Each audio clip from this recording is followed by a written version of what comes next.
Somewhere nearby, a girl is crying. She's so thin that her ribs show through her torn t-shirt. Someone took her last meal and hit her for not giving it up right away.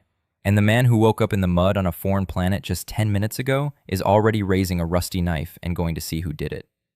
Let's go back those 10 minutes. The cold stings Daniel Kahn's back, making him throw his eyes open. Above him hangs a sky the color of oxidized copper, gray-green, sickly. There's no sky like this on Earth. To his left, there's a stench of burnt iron and something sweetish. He knows that smell. That's how it smelled at the factory in Pittsburgh when they found a dead rat in the smelter. A translucent sign flashes before his eyes. The letters flicker like a neon sign on its last breath. Class. Foreman. Subclass not specified. Allocation. Sector P-16. He sits down. His head is throbbing with pain. A knife lies in the mud nearby, rusty, with a chipped tip. The handle is wrapped in a rag stained with brown spots.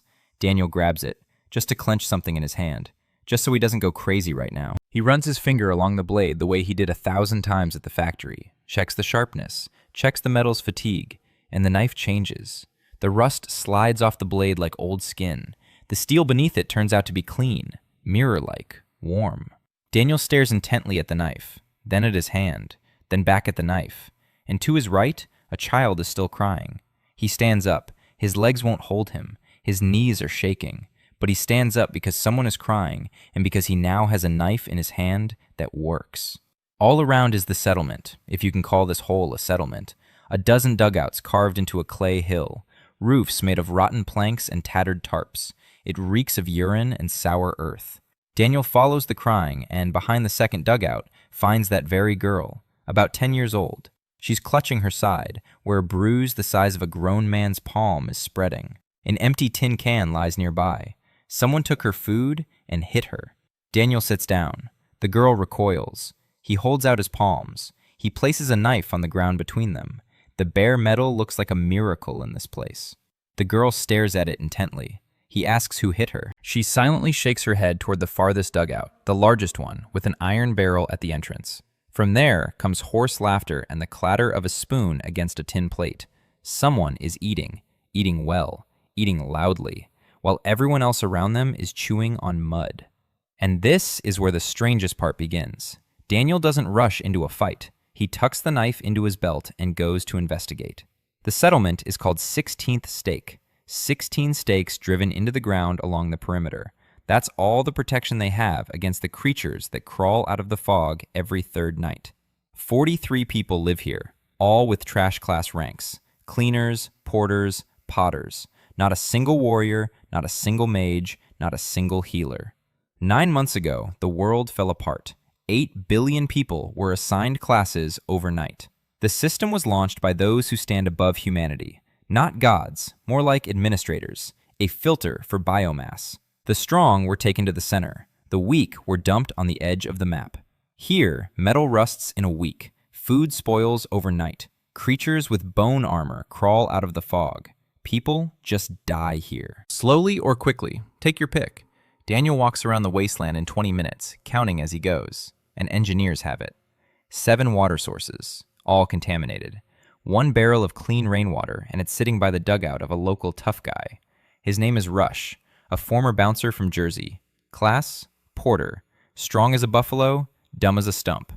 But where people have no weapons and no strength, a dumb, strong man with fists is power. Rush takes food from the weak. He hands it out to those who obey. He beats those who don't. A simple system, slave-owning, functional. Daniel returns to the girl. He cuts a strip from his shirt with a knife. He wraps it around her ribs. She shudders. Then she freezes. Then she says very quietly that her name is Lena. He nods. He says he'll figure it out. He doesn't know how, but he says it. Because the girl with a bruise on her ribs needs to hear that someone will figure it out, even if that someone was wallowing in the mud himself just 10 minutes ago. At night, Daniel can't sleep. He lies in a stranger's dugout on a stinking burlap sack and thinks.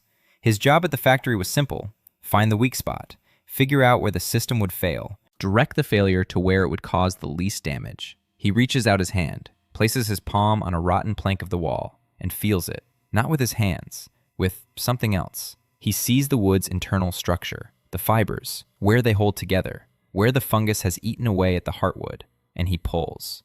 The fungus retreats, the fibers tighten, the plank beneath his palm becomes hard, dry, as if it had just been cut from a living tree. Daniel smiles. He touches a second plank, a third, the crossbeam.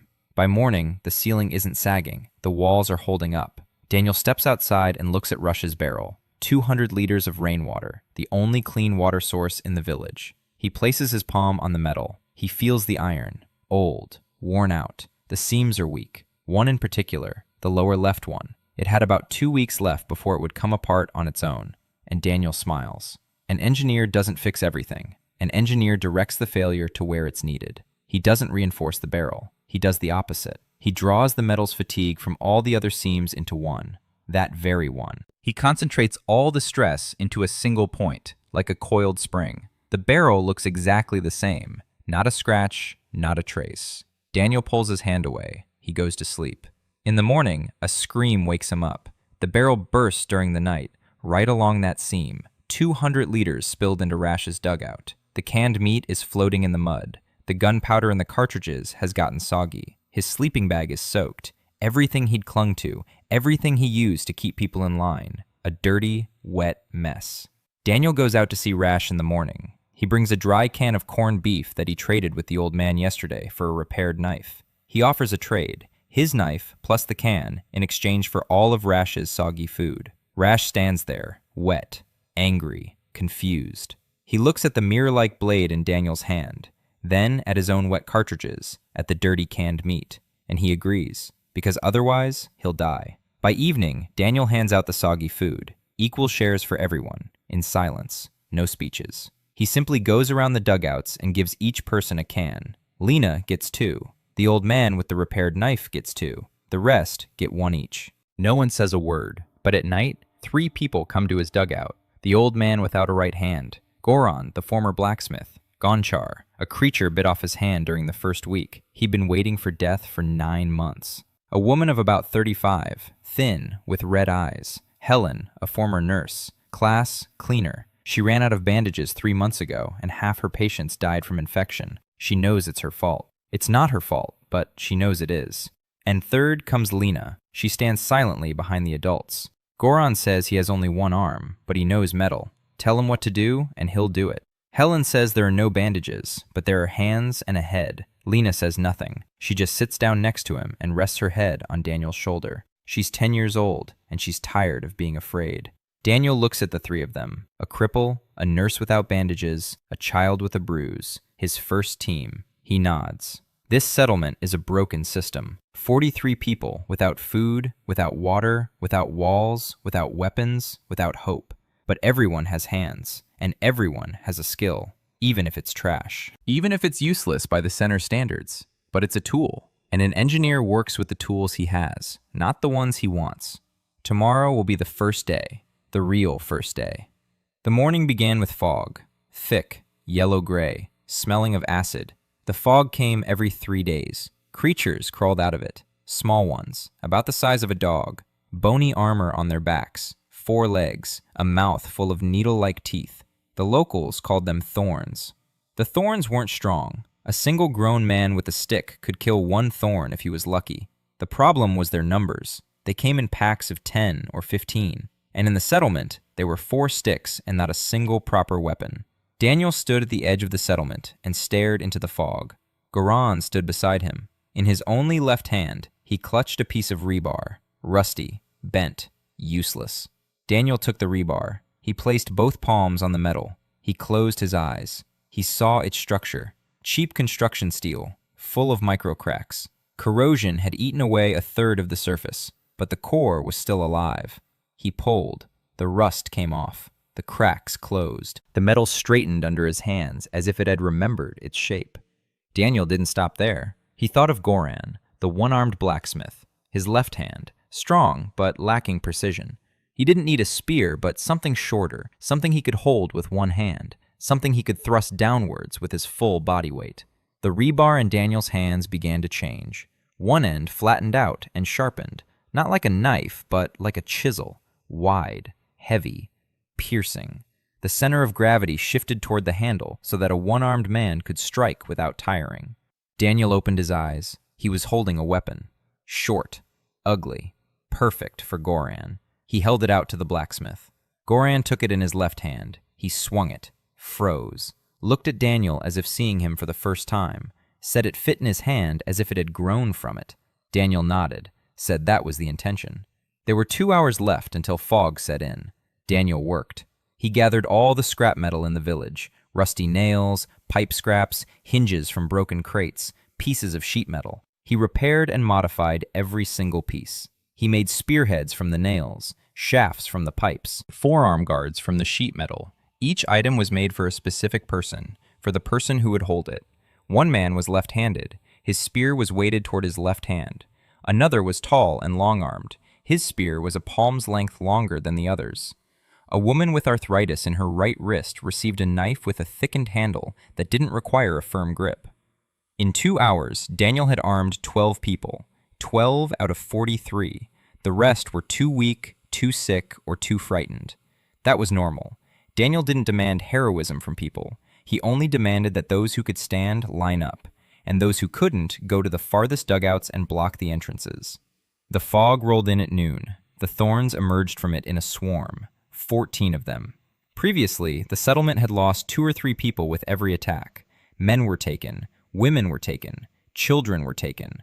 The bodies were left lying there until the next morning. Then the survivors would bury the dead and wait for the next wave. This time it was different. 12 people stood in a line, shoulder to shoulder, with weapons that wouldn't bend or break. Goran stood on the right flank. His blade, made of rebar, cut through the bone armor of the first thorn as if it were cardboard. The tip entered the gap between the plates, right where it needed to go, right where Daniel had aimed it when he sharpened it. Goran pulled out the blade, struck the second one, the third. He moved slowly, clumsily, one arm, a lame leg, but the weapon did the work for him. It struck where it needed to. It pierced where the armor was thin. The line held for 17 minutes. Then the thorns retreated. 14 creatures, 11 killed, 3 escaped. Casualties: 1 man with a laceration on his thigh. Helen bandaged him with a strip of cloth that Daniel had improved an hour before the attack. The cloth kept out the dirt. It prevented the wound from festering. Not a proper bandage, but better than a rag soaked in dirty water. That evening, the settlement did not bury its dead. For the first time in 9 months, Daniel sat among the dead creatures and butchered them, with the knife he'd repaired on the first day. The thorn's bone armor was sturdy, lighter than steel, thinner, but stronger.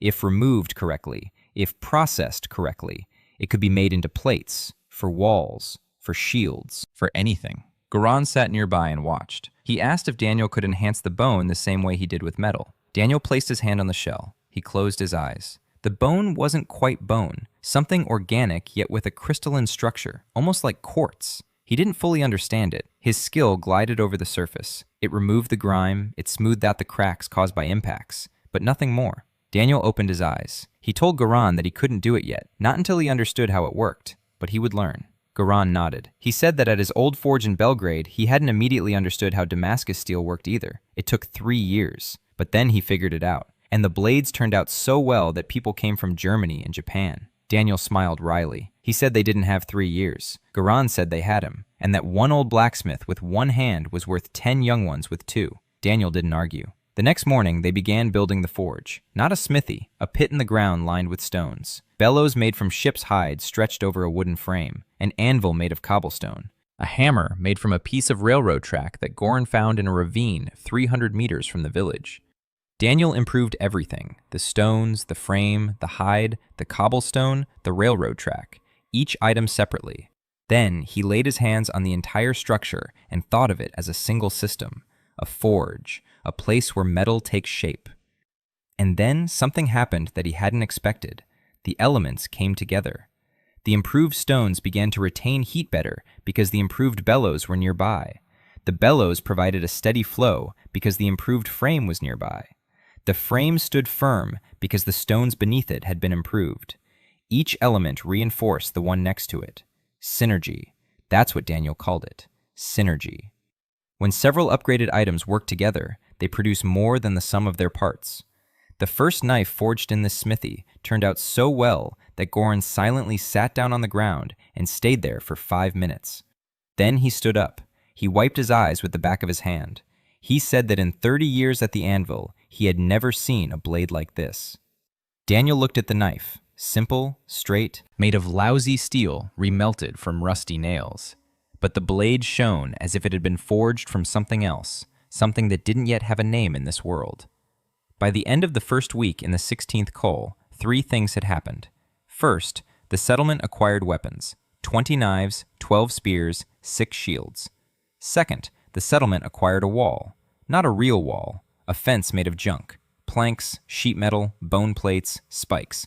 Everything reinforced, everything fitted together. Daniel ran his hand along the entire length of the fence, and the fence became something greater than the sum of its parts. It became a wall.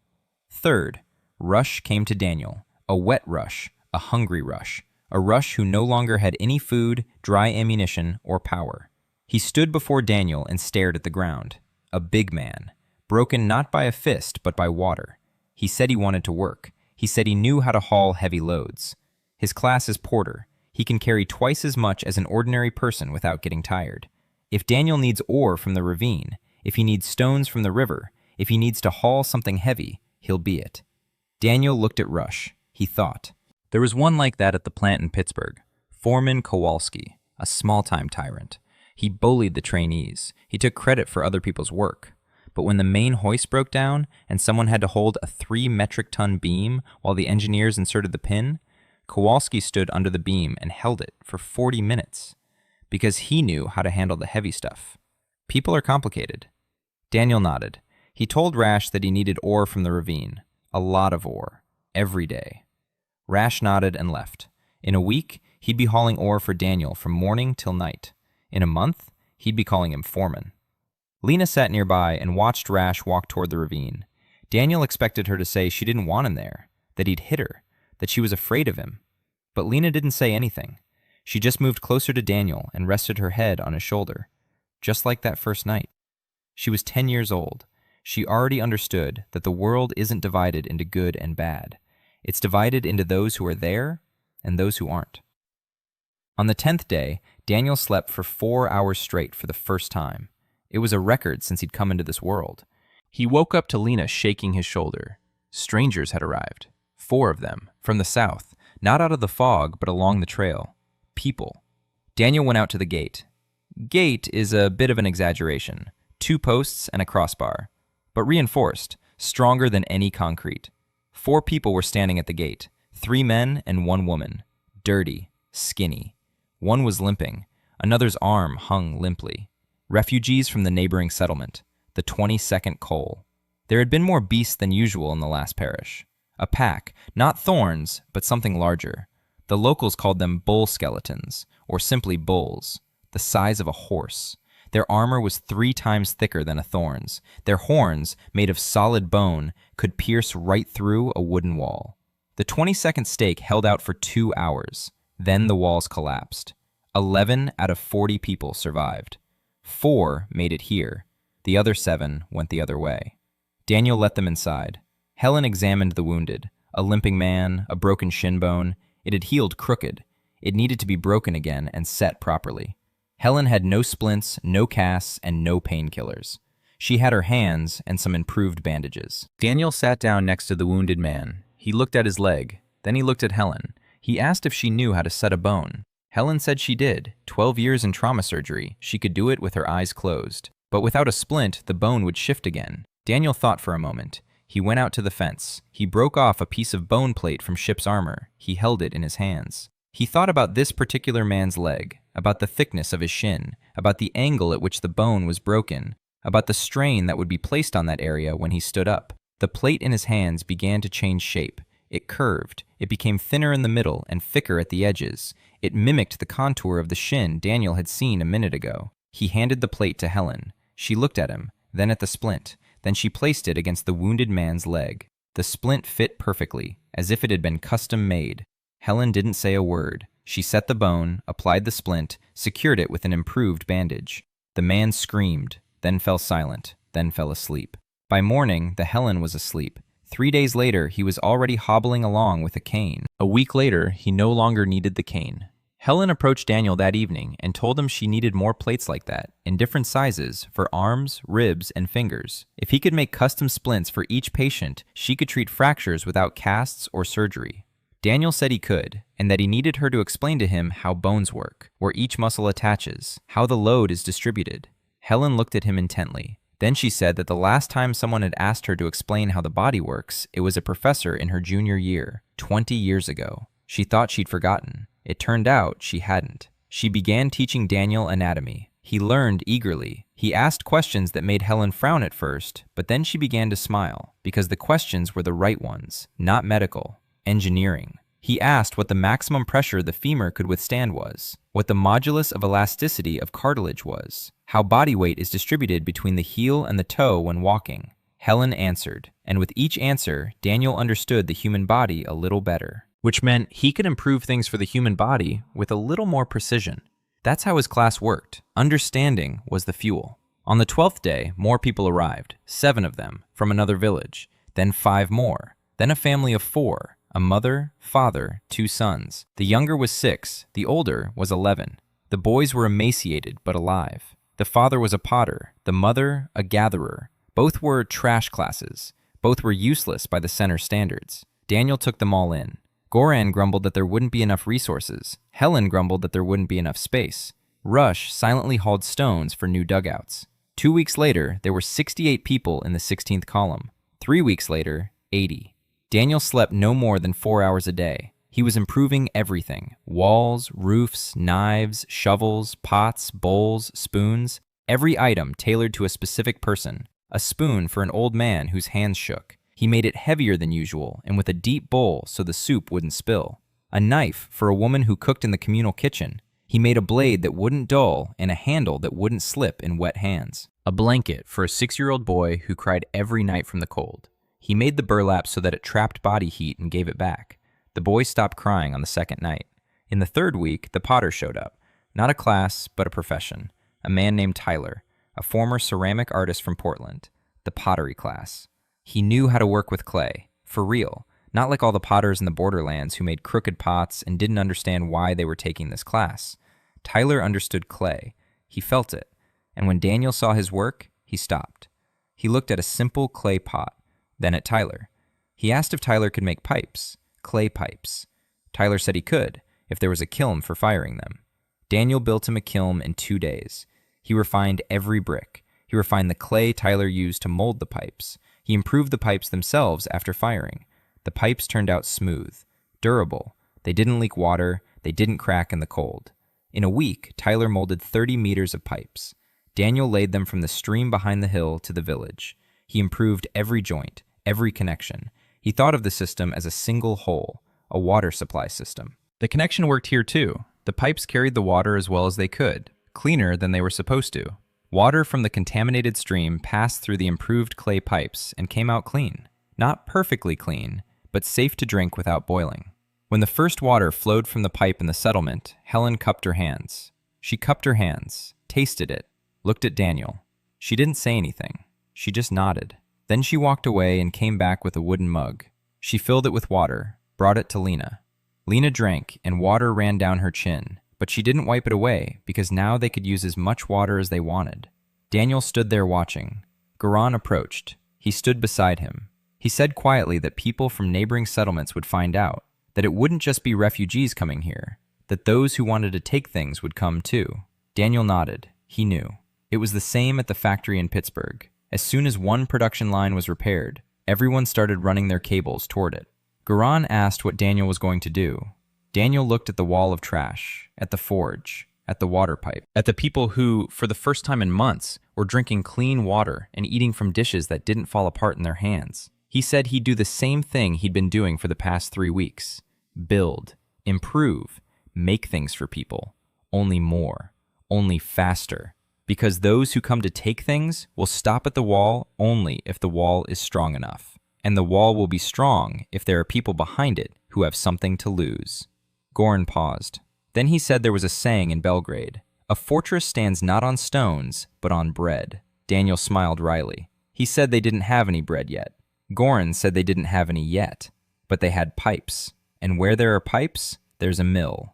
Daniel looked at the blacksmith, an old man without a right hand, a potter by trade, a blacksmith by calling, an engineer at heart. For the first time in 3 weeks, Daniel felt something resembling calm. Not joy, not hope, calm.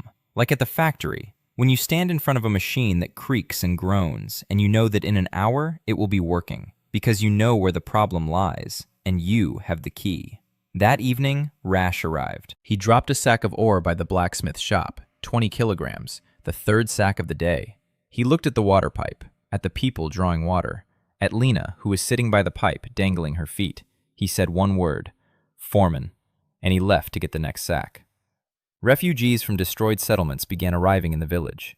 The population grew to 80 people.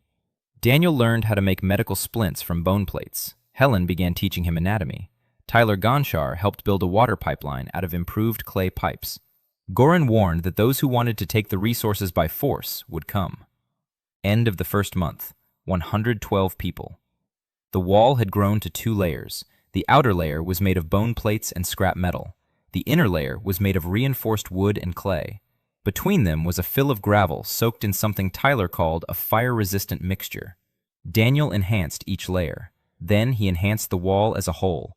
The bond turned the rubble into a fortress. The bone bull rammed into the wall at full speed on the 26th day. The wall held. The bull broke its right horn. It retreated. It returned the following night. The wall held again. On the third night, the bull did not come. It had gone off in search of easier prey. Goran looked at the wall and said nothing. Then he said that in 30 years of working with metal, he'd never seen trash stop a beast weighing a metric ton. Daniel said it wasn't trash. It was a system.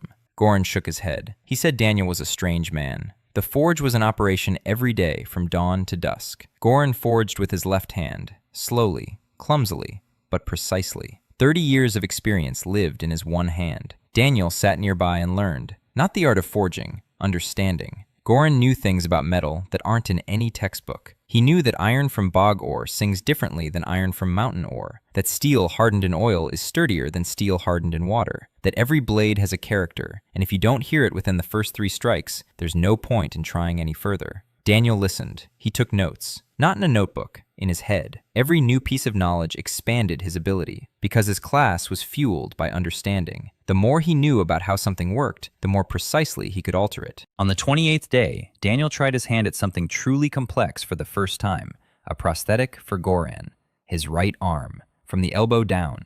He assembled it from bone plates and steel joints. 2 days' work. Every joint was tailored to Goran's stump. Every articulation was designed for the movements a blacksmith makes at the anvil. The prosthesis wasn't an arm. It was a tool, a 3-fingered claw that could hold the workpiece while his left hand struck it with a hammer. Goran put on the prosthesis. He clenched it, unclenched it, lifted a piece of metal, turned it, set it on the anvil. With his left hand, he grabbed the hammer. He struck. The workpiece didn't budge. The prosthesis held it. Goran struck for a minute, 2, 5. The prosthesis held firm. The old man stopped. He lowered the hammer. He stood by the anvil. His left hand trembled with fatigue. His right, the prosthesis, it held the workpiece in a death grip. Goran removed the prosthesis. He placed it on the anvil. He looked at Daniel. His eyes were wet. He said only one word, "Thank you." Then he put the prosthesis back on and returned to work. By the end of the first month, Goran's forge was producing 15 knives a week. Simple, reliable, improved by Daniel. The knives didn't dull. They didn't rust. They didn't break. In the Borderlands, a knife like that was more valuable than gold, because you can't eat gold, but with a knife, you can cut up a beast and get meat.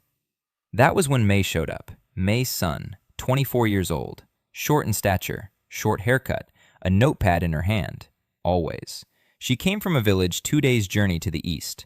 She came alone, with a trade proposal, salt in exchange for ammunition. The village where she lived had access to a salt vein, the only valuable resource for miles.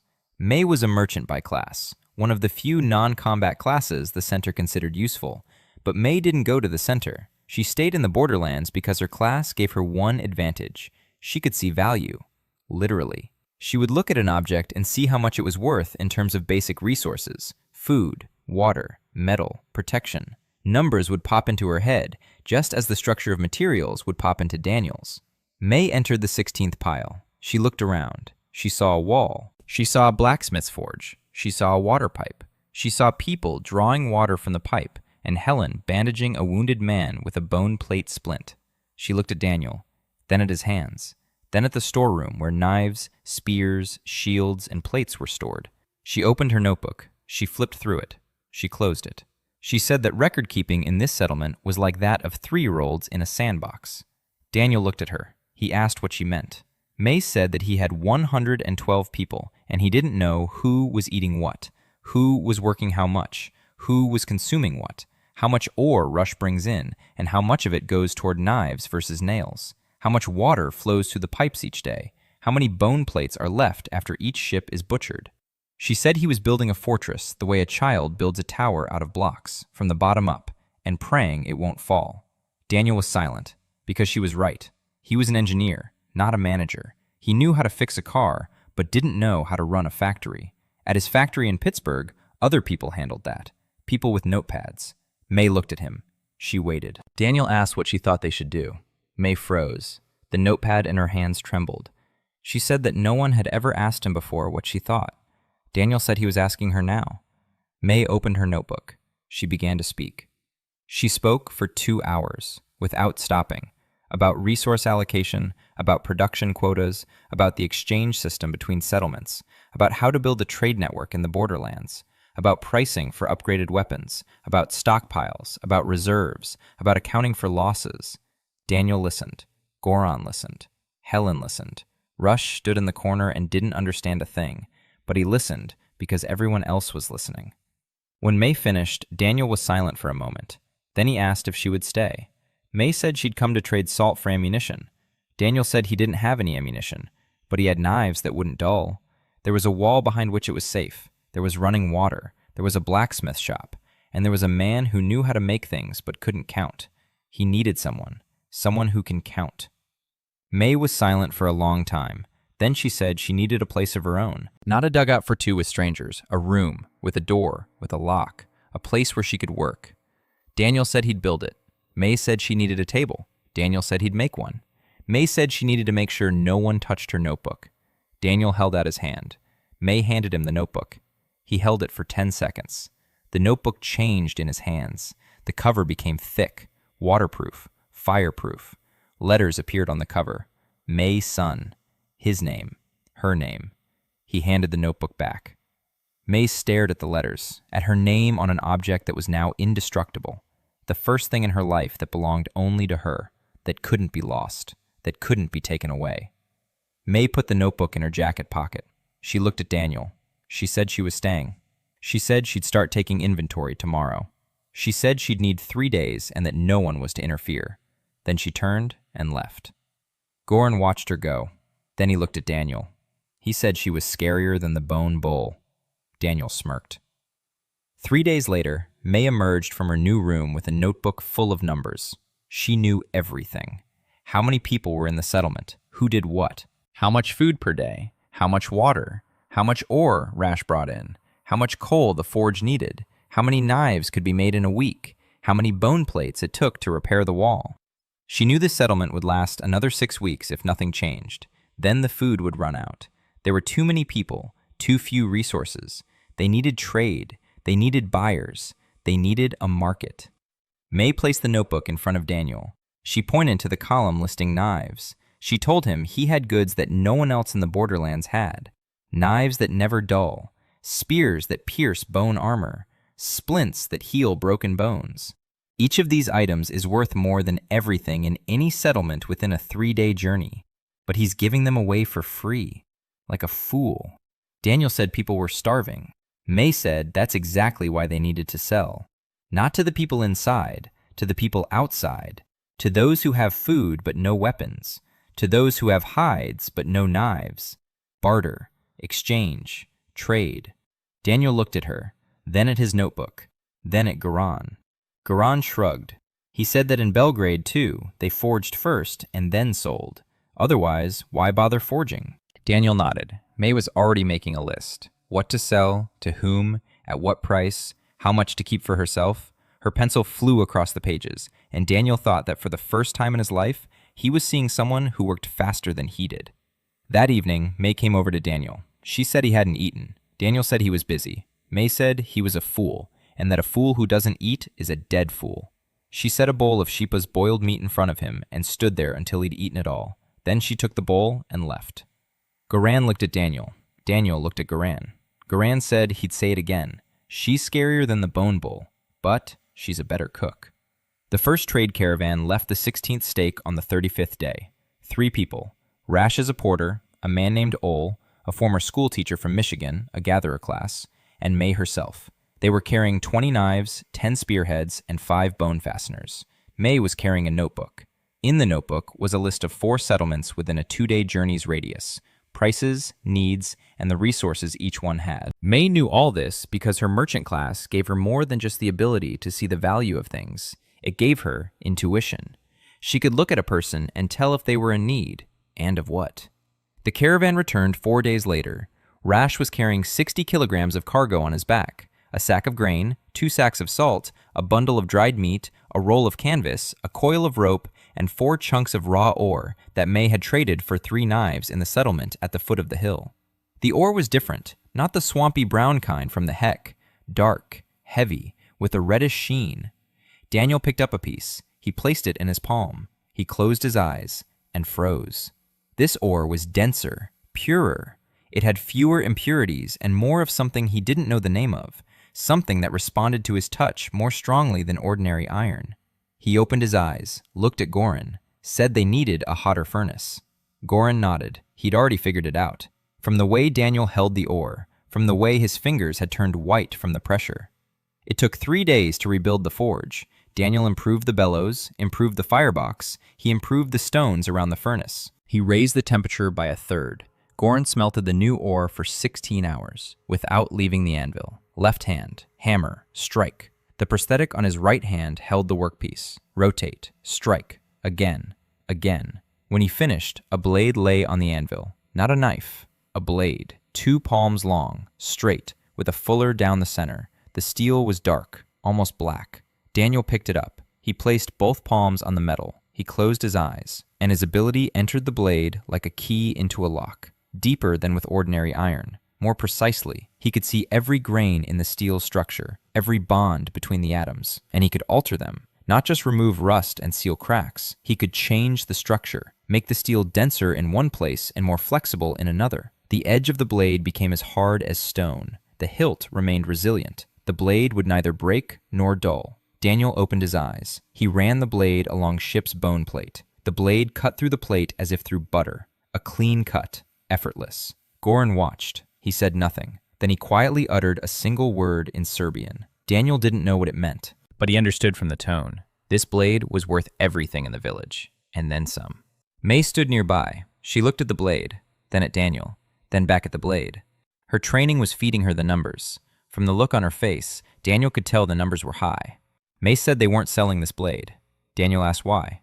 May said it was because if anyone in the Borderlands saw a blade that cut through bone armor like butter, they wouldn't come to trade.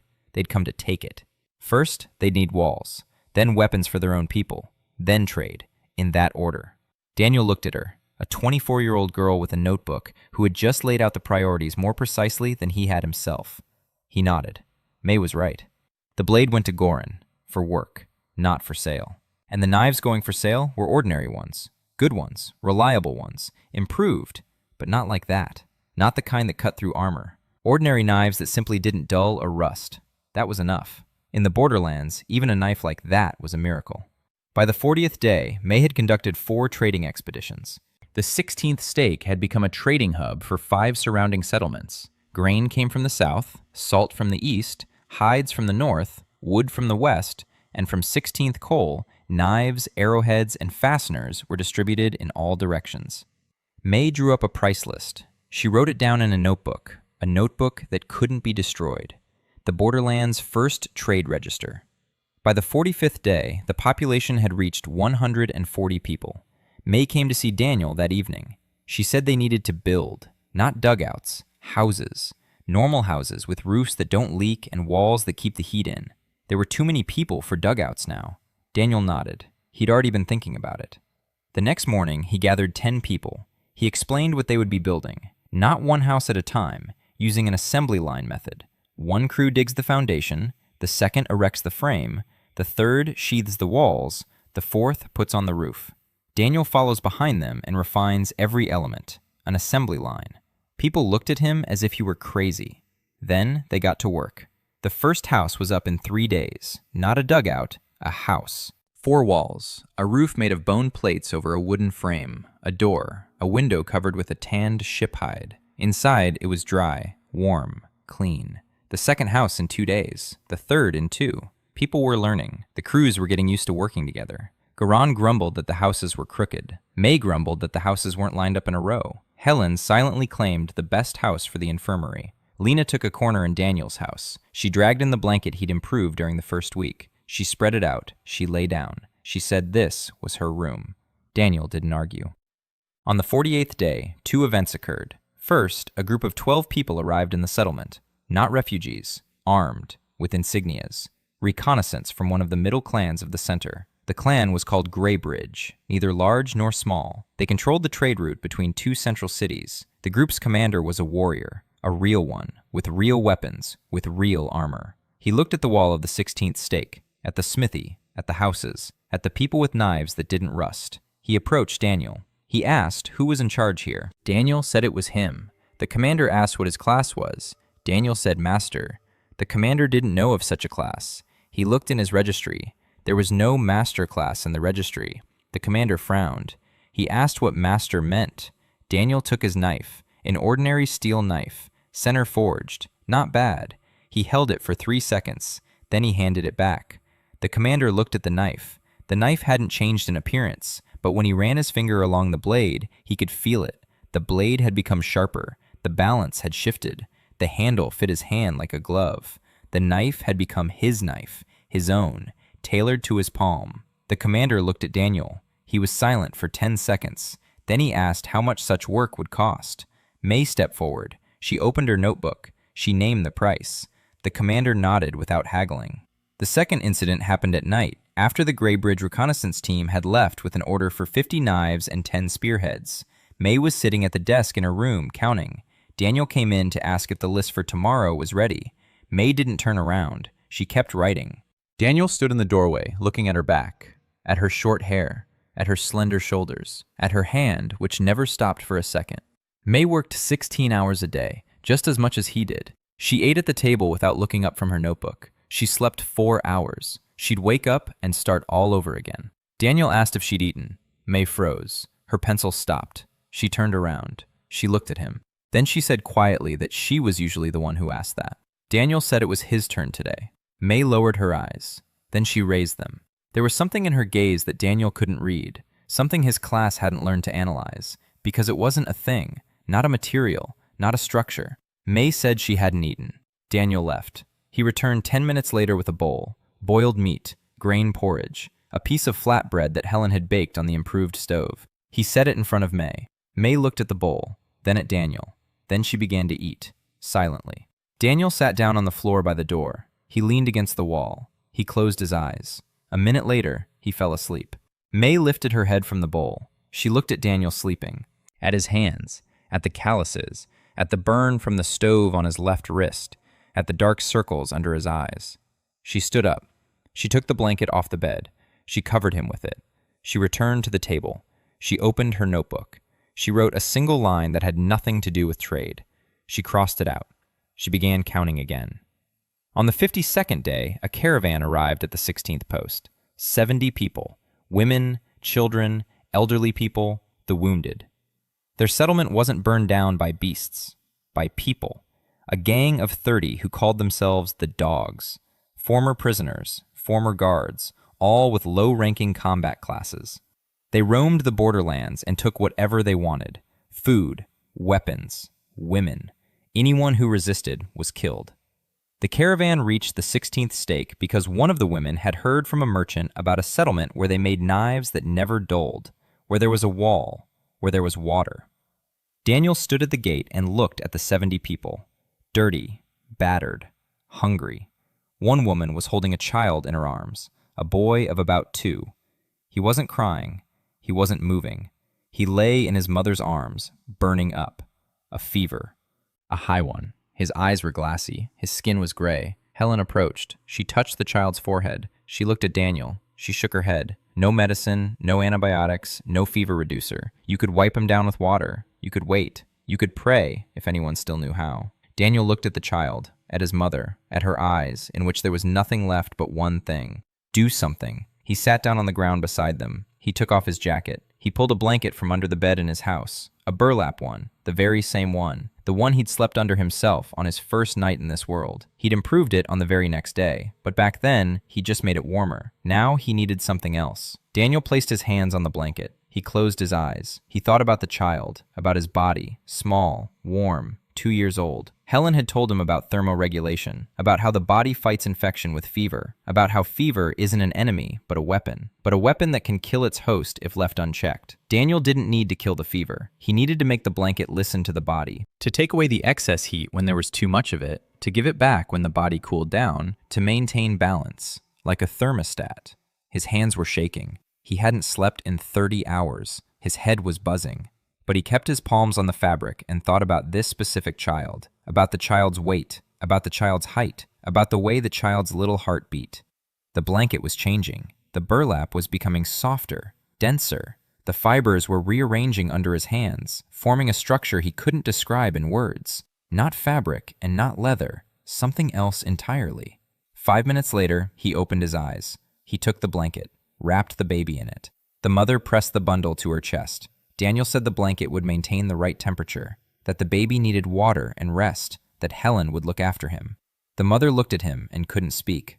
Daniel stood up. His legs buckled. May grabbed him by the elbow. She said quietly that he was an idiot and that if he fell, she wouldn't help him up. Daniel smiled wryly. He said she was lying. May said he was lying. By morning, the fever had broken. The child opened his eyes. He began to cry. The mother cried along with him. Helen left the infirmary and sat on the water and sat there in silence for 15 minutes. Then she stood up. She went over to Daniel. She said she needed 10 more blankets like that, different sizes, for different people. Daniel said he'd make them. May said he should sleep for 4 hours first. Daniel lay down and slept for 6, for the first time in 2 months. 70 new people aren't just mouths to feed. They're hands, legs, heads. May made lists on the very first day. Who knew what before the rift? Who had been assigned which class? Among the refugees was a carpenter, a real one, not a class, but a profession. A man from Kentucky named Sam, 50 years old, hands like shovels. A man of few words. His class was cleaner, garbage collector, useless by the center standards, but his hands were golden. He looked at the houses Daniel's people were building and said it was a disgrace. He said the corner of the 3rd house was off by 2 fingers, that the rafters on the 5th house were set in the wrong groove, that the door frames on not a single house were at a right angle. Daniel looked at him, then at the houses, then back at him. He asked if Sam could fix it. Sam said he could, if he had proper tools. Daniel made him a set, a plane carved from a piece of a spring, a level made from a glass tube filled with water, a square made from 2 pieces of steel welded together by Gorin. Each tool was improved. Each was tailored to Sam's hands, to the palm of his hand, to his habit of holding the plane slightly to the left of center. Sam took the tools. He worked in silence for 3 hours. He leveled the corner of the 3rd house. He repositioned the rafters on the 5th. He straightened all the door frames. Then he walked over to Daniel. He said the tools were so good they made him want to cry. He didn't cry, but he wanted to. Daniel nodded. Now he had a carpenter. Construction was going twice as fast. Sam led the crews. Gorin forged. Tyler sculpted. May kept track of the numbers. Helen treated the injured. Rush hauled supplies. Daniel made improvements. Every element, every joint, every board, and every nail. On the 60th day, there were 22 houses standing in 16th Cole, an infirmary, a warehouse, a blacksmith shop, a pottery workshop, a dining hall. May said it wasn't a village anymore. It was a settlement. Goron said it wasn't 16th Cole anymore. People were already calling it something else. Fort Khan. Daniel said he was against it, that it was a silly name, that he wasn't a Khan and it wasn't a fort. May jotted down the name in her notebook, without asking. Daniel opened his mouth, closed it. He realized it was pointless to argue with May once she'd already written it down. Fort Khan. On the 63rd day, May came to him with news. Bad news. A merchant from the southern settlement reported that the dogs were heading north. 30 men, armed. Most of them were fighters. Not the highest rank, but a real combat class. They'd heard about the settlement with the knives, heard about the wall that kept the bulls at bay, heard that there wasn't a single warrior inside. Easy prey, a juicy one. May said they had 5 days, maybe 4. Daniel looked at the wall. The wall will hold them off, but the beasts don't think. The beasts strike at a single point. People think. People find a way around. People look for a weak spot. You can't stop people with a wall. Only one thing stops people: the price they'll pay. Daniel worked for 4 days, almost without sleep. May brought him food. Garan was forging nearby. Tyler was sculpting. Sam was building. All at once. All at the same time. Daniel was improving the wall. Not just reinforcing it, he was changing it. He made the outer layer of bone plates slippery, smooth as glass. Nothing to grab onto, nothing to lean a ladder against. He studded the top edge of the wall with spikes made from scraps of rebar. Every spike was sharpened. Every one pointed outward and downward. It was impossible to climb over without gloves. The spikes would cut right through gloves. He reinforced the gate so that 10 men couldn't budge it. But that wasn't the main thing. The main thing was what Daniel did on the 3rd day. He took 20 ordinary stones, about the size of a fist, smooth, river stones, and placed one in each hand. He thought about the dogs, the 30 men who were coming here to kill and plunder. He thought about what would happen if they broke in. About Lena, about Helen, about the mother with her baby in a thermal blanket, about Sam with his tools. The stones in his hands grew heavier, denser. Their smooth surface remained smooth, but inside, the stone had changed. It had become brittle at the center and hard on the outside, like a grenade. If struck hard against a solid surface, the stone would shatter into dozens of shards. Sharp, fast, deadly. Daniel didn't make weapons, he made tools. But a tool to defend the house from people who had come to kill was also a weapon, and he understood that. He put the stones in a bag, carried them to the wall, distributed them to 10 people who could throw far and accurately, explained what to do. Throw from behind the wall when the dogs get within 50 steps. Aim for the stones at their feet, not at the people, at the ground. A stone hits another stone and shatters. The shards will do the rest. The men listened. They nodded. They were afraid. Daniel saw the fear in their eyes. He was afraid himself. But fear is normal. Fear means you're alive and want to stay alive. The dogs came on the 67th day, 32 of them. Not 30 as they'd said, more. Their leader stood in front of the wall and yelled for them to open the gate, that they'd take whatever they wanted and leave, that if they didn't open it, they'd take everything and everyone. Daniel stood on the wall, silent, looking down. The dog's leader looked at him. He laughed. He said that the skinny guy on the wall didn't look scary. Daniel raised his hand. 10 men on the wall picked up stones. They threw them. The stones struck the rocky outcrop in front of the wall. 20 stones. 20 explosions of shrapnel. The ground in front of the wall turned into a blast zone. The few dogs fell. 2 were wounded. 1 wasn't moving. The rest recoiled. The leader stopped laughing. He looked at the wall, at the slippery slabs, at the spikes, at the people above who were already holding the next batch of stones. He counted. He thought. He turned around. He left. He led his men away. He took the wounded with him. He even took the dead man, a professional. Daniel stood on the wall and watched them leave. His hands were shaking. He hid them behind his back so no one would see. May saw. She came over, stood beside him, didn't say a word, just stood there, shoulder to shoulder, until his hands stopped shaking. 70 refugees arrived at the fort. Daniel saved a child from a fever by turning a blanket into a thermostat. Sam, the carpenter, showed up and sped up construction. The settlement was renamed Fort Khan. The Dogs gang attacked the fort, but was repelled by improved stone grenades. For the first time, Daniel created a weapon designed to kill people. After the dogs left, a week of silence followed. Then, the world remembered that silence in the Borderlands always precedes something. On the 75th day, a creature emerged from the fog that no one had ever seen before. Not a thorn, not a bull. Something new. 4 meters tall, 6 legs. Its armor wasn't bony, but black, shiny, like obsidian.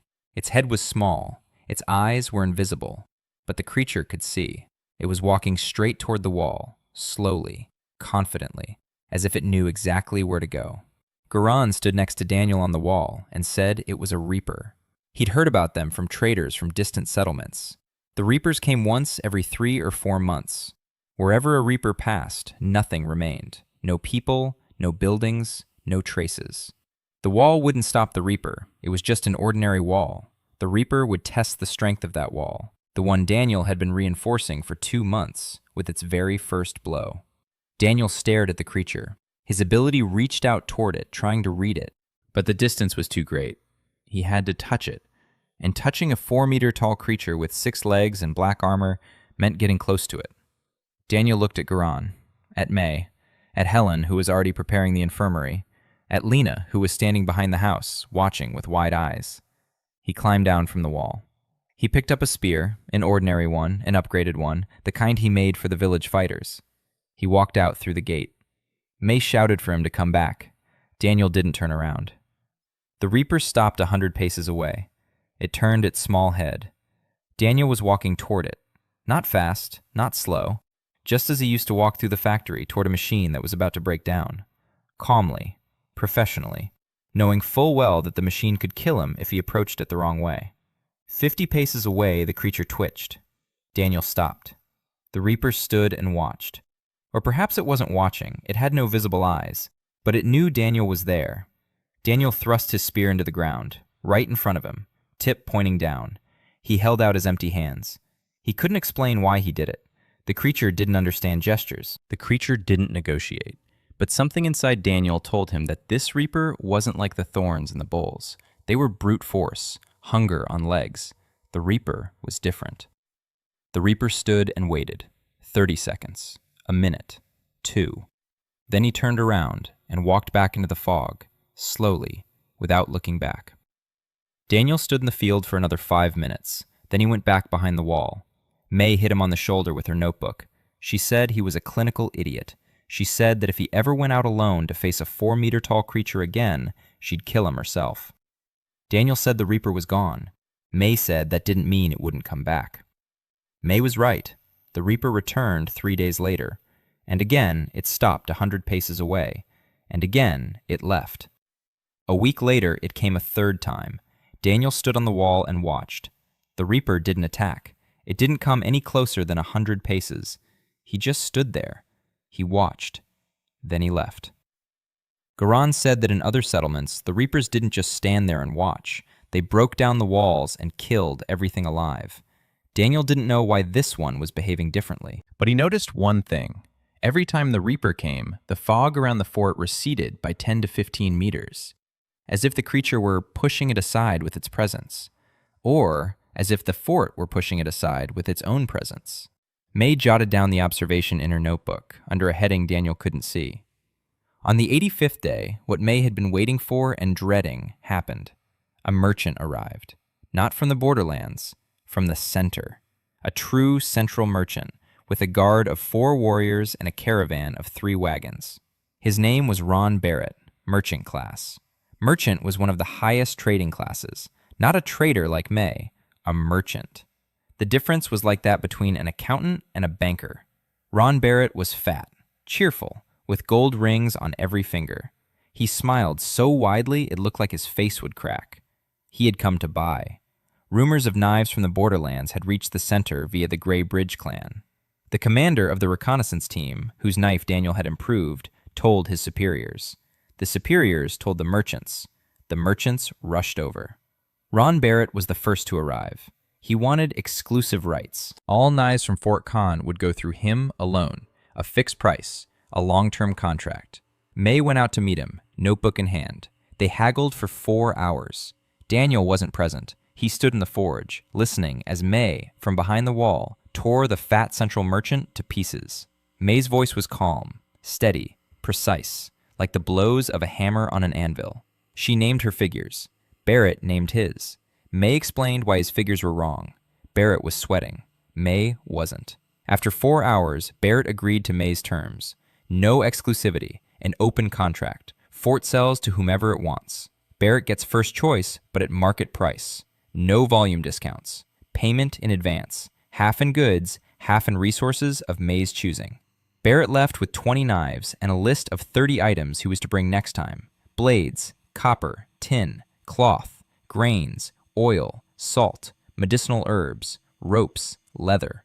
May closed her notebook. She looked at Daniel. She said that now the center knew.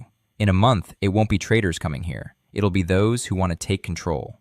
Daniel nodded. He asked how much time they had. May said that, according to her calculations, they had 2 to 3 months before the first serious visit. Enough time to prepare. If Daniel stopped sleeping 3 hours a night and started getting 4. Daniel smirked. May didn't smile. She wasn't joking. That evening, Garan brought a guest to the workshop. A young guy, around 20, skinny, with long arms and fidgety fingers. His name was Chris, a runecaster class, yet another trash class that wasn't listed in the center's registry. Chris could draw symbols, lines, patterns, that did something. He didn't understand exactly what himself. Sometimes a line drawn on a stone would make the stone glow.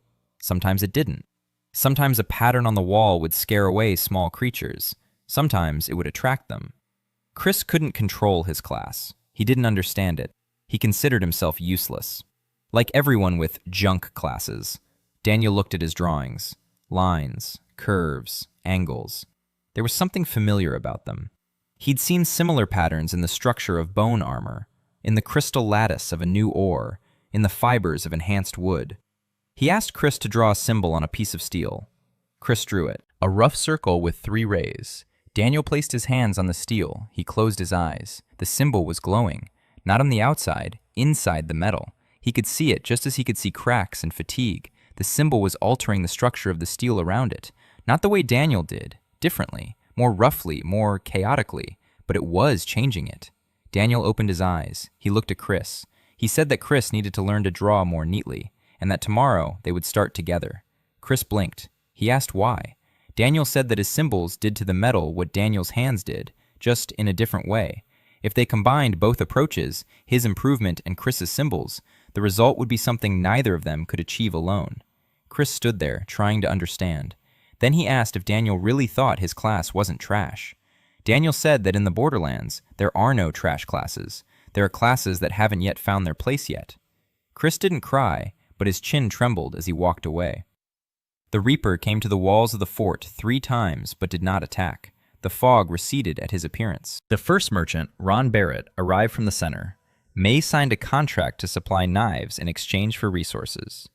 Chris Runelov appeared. His runes can enhance Daniel's upgrades. May warned that in 2 or 3 months, those who want to control the fort will arrive. The 3rd month, 207 people. Fort Khan grew like a living organism. May drew up a development plan. Neighborhoods, streets, the square in front of the blacksmith shop, which everyone called the Anvil. The water supply system expanded. Tyler fashioned a 300-liter reservoir. Daniel improved it so that the water inside wouldn't go bad for weeks.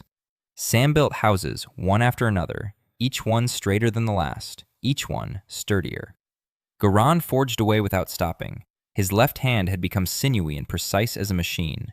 The prosthesis on his right hand worked flawlessly. Daniel fine-tuned it every week, adjusted it. He adjusted the grip angle, he adjusted the stiffness of the fingers. The prosthesis grew alongside Garan. It learned alongside him. On the 91st day, Daniel and Chris conducted their first joint experiment. Chris drew a symbol on a steel plate, even, symmetrical. 3 weeks of training had paid off. The lines no longer trembled. The angles were precise. Daniel placed his hands on the plate. His improvements seeped into the metal and met Chris's mark. 2 forces, 2 paths. They didn't clash. They intertwined, like 2 streams of water in a single channel. The plate changed. It became lighter, stronger, and it glowed. Dimly, barely noticeable, but it glowed. Daniel removed his hands. The plate continued to glow. Chris stared at it, his mouth agape. Daniel picked up the plate. He attached it to the wall of the house. The light grew brighter, even, warm, like a light bulb. The first light bulb in Fort Khan. In the dugout where they used to burn rags soaked in animal fat, Lena stood by the wall and looked at the light. She raised her hand. She touched the plate. Warm. Not hot. Warm. She turned to Daniel. She smiled. It was the first smile Daniel had seen on her face in 3 months. He made 20 more panels, 1 for each house. Chris drew symbols until his fingers were covered in bloody blisters. Daniel kept refining them until he had dark circles under his eyes. May stood over them and kept track. how much steel was being used, how much time, how many resources they were spending on light when they could be spending them on weapons. Then she closed her notebook. She said that light was more important than weapons, because people who live in darkness stop believing that morning will come. Daniel looked at her. May wasn't looking at him. She was looking at Lena, who was standing by the glowing wall and smiling. The 93rd day, the first caravan of refugees that Daniel hadn't been expecting. Not from the south, not from the east, from the north, from where the fog is thicker, from where no one had ever come before. There were 20 of them. One of them walked in front, a young woman, slender, with long black hair tied back in a braid. She was wearing an oversized military jacket, worn, someone else's. She was carrying something on her back, wrapped in a rag, something big, something long.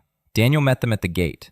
The woman stopped in front of him. She looked him in the eyes. She said her name was Lee So-young, that she was 19 years old, that she had been walking through the fog for 12 days, that out of the 30 people who had set out with her, 20 had made it, that her brother had been killed in the village they had fled from, killed because his class, archivist, couldn't fight, killed because he was useless. She fell silent. Daniel waited. So-young took a bundle off her back. She unwrapped it. Inside was a wooden box. Inside the box lay papers, dozens of pages, covered in fine handwriting, diagrams, tables, maps, and lists of creatures with descriptions, lists of edible plants, lists of minerals with notes on where they were found, everything her brother had managed to write down over 9 months, everything his archivist class had allowed him to memorize and organize. He wrote it all down because that was the only thing he knew how to do, and they killed him for being useless. So-young placed the box in front of Daniel. She said that this was all that remained of her brother. If Fort Han is as they say, if they value more than just fists here, then let this be of use. Daniel dropped to his knees. He opened the box. He flipped through the pages. A map of the Borderlands, detailed, with settlements marked, with creature routes, with fog types indicated. His hands were trembling, not from fatigue, from realization. This was exactly what he'd been missing. Information, systematized, accurate, complete. He raised his head, looked at So-young, asked what her class was. So-young lowered her eyes. She said quietly that she was an archivist, just like her brother, also a trash class, also useless. Daniel stood up. He looked her in the eyes. He said that there were no trash classes at Fort Han, and that what she could do was rare. So-young blinked, then again. Then her lips trembled, and she turned away, because she didn't want to cry in front of a stranger. The next day, Daniel made her a table. From the finest wood in the fort, he refined every plank, every leg. The tabletop was as smooth as glass. He made her an inkwell out of fired clay. The ink inside didn't dry out. It didn't thicken. It didn't freeze. He made her a lamp out of a steel plate bearing Chris's symbol. The light fell evenly on the table. It wasn't glaring. It didn't flicker. It burned steadily, always. So-young sat down at the table. She placed a blank sheet of paper in front of her. She picked up a pen. She drew the first line. Straight, thin. The ink glided onto the paper like silk. She looked up.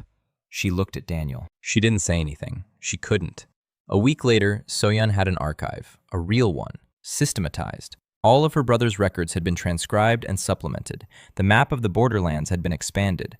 Every creature was described. Every resource was marked. Every route had been calculated.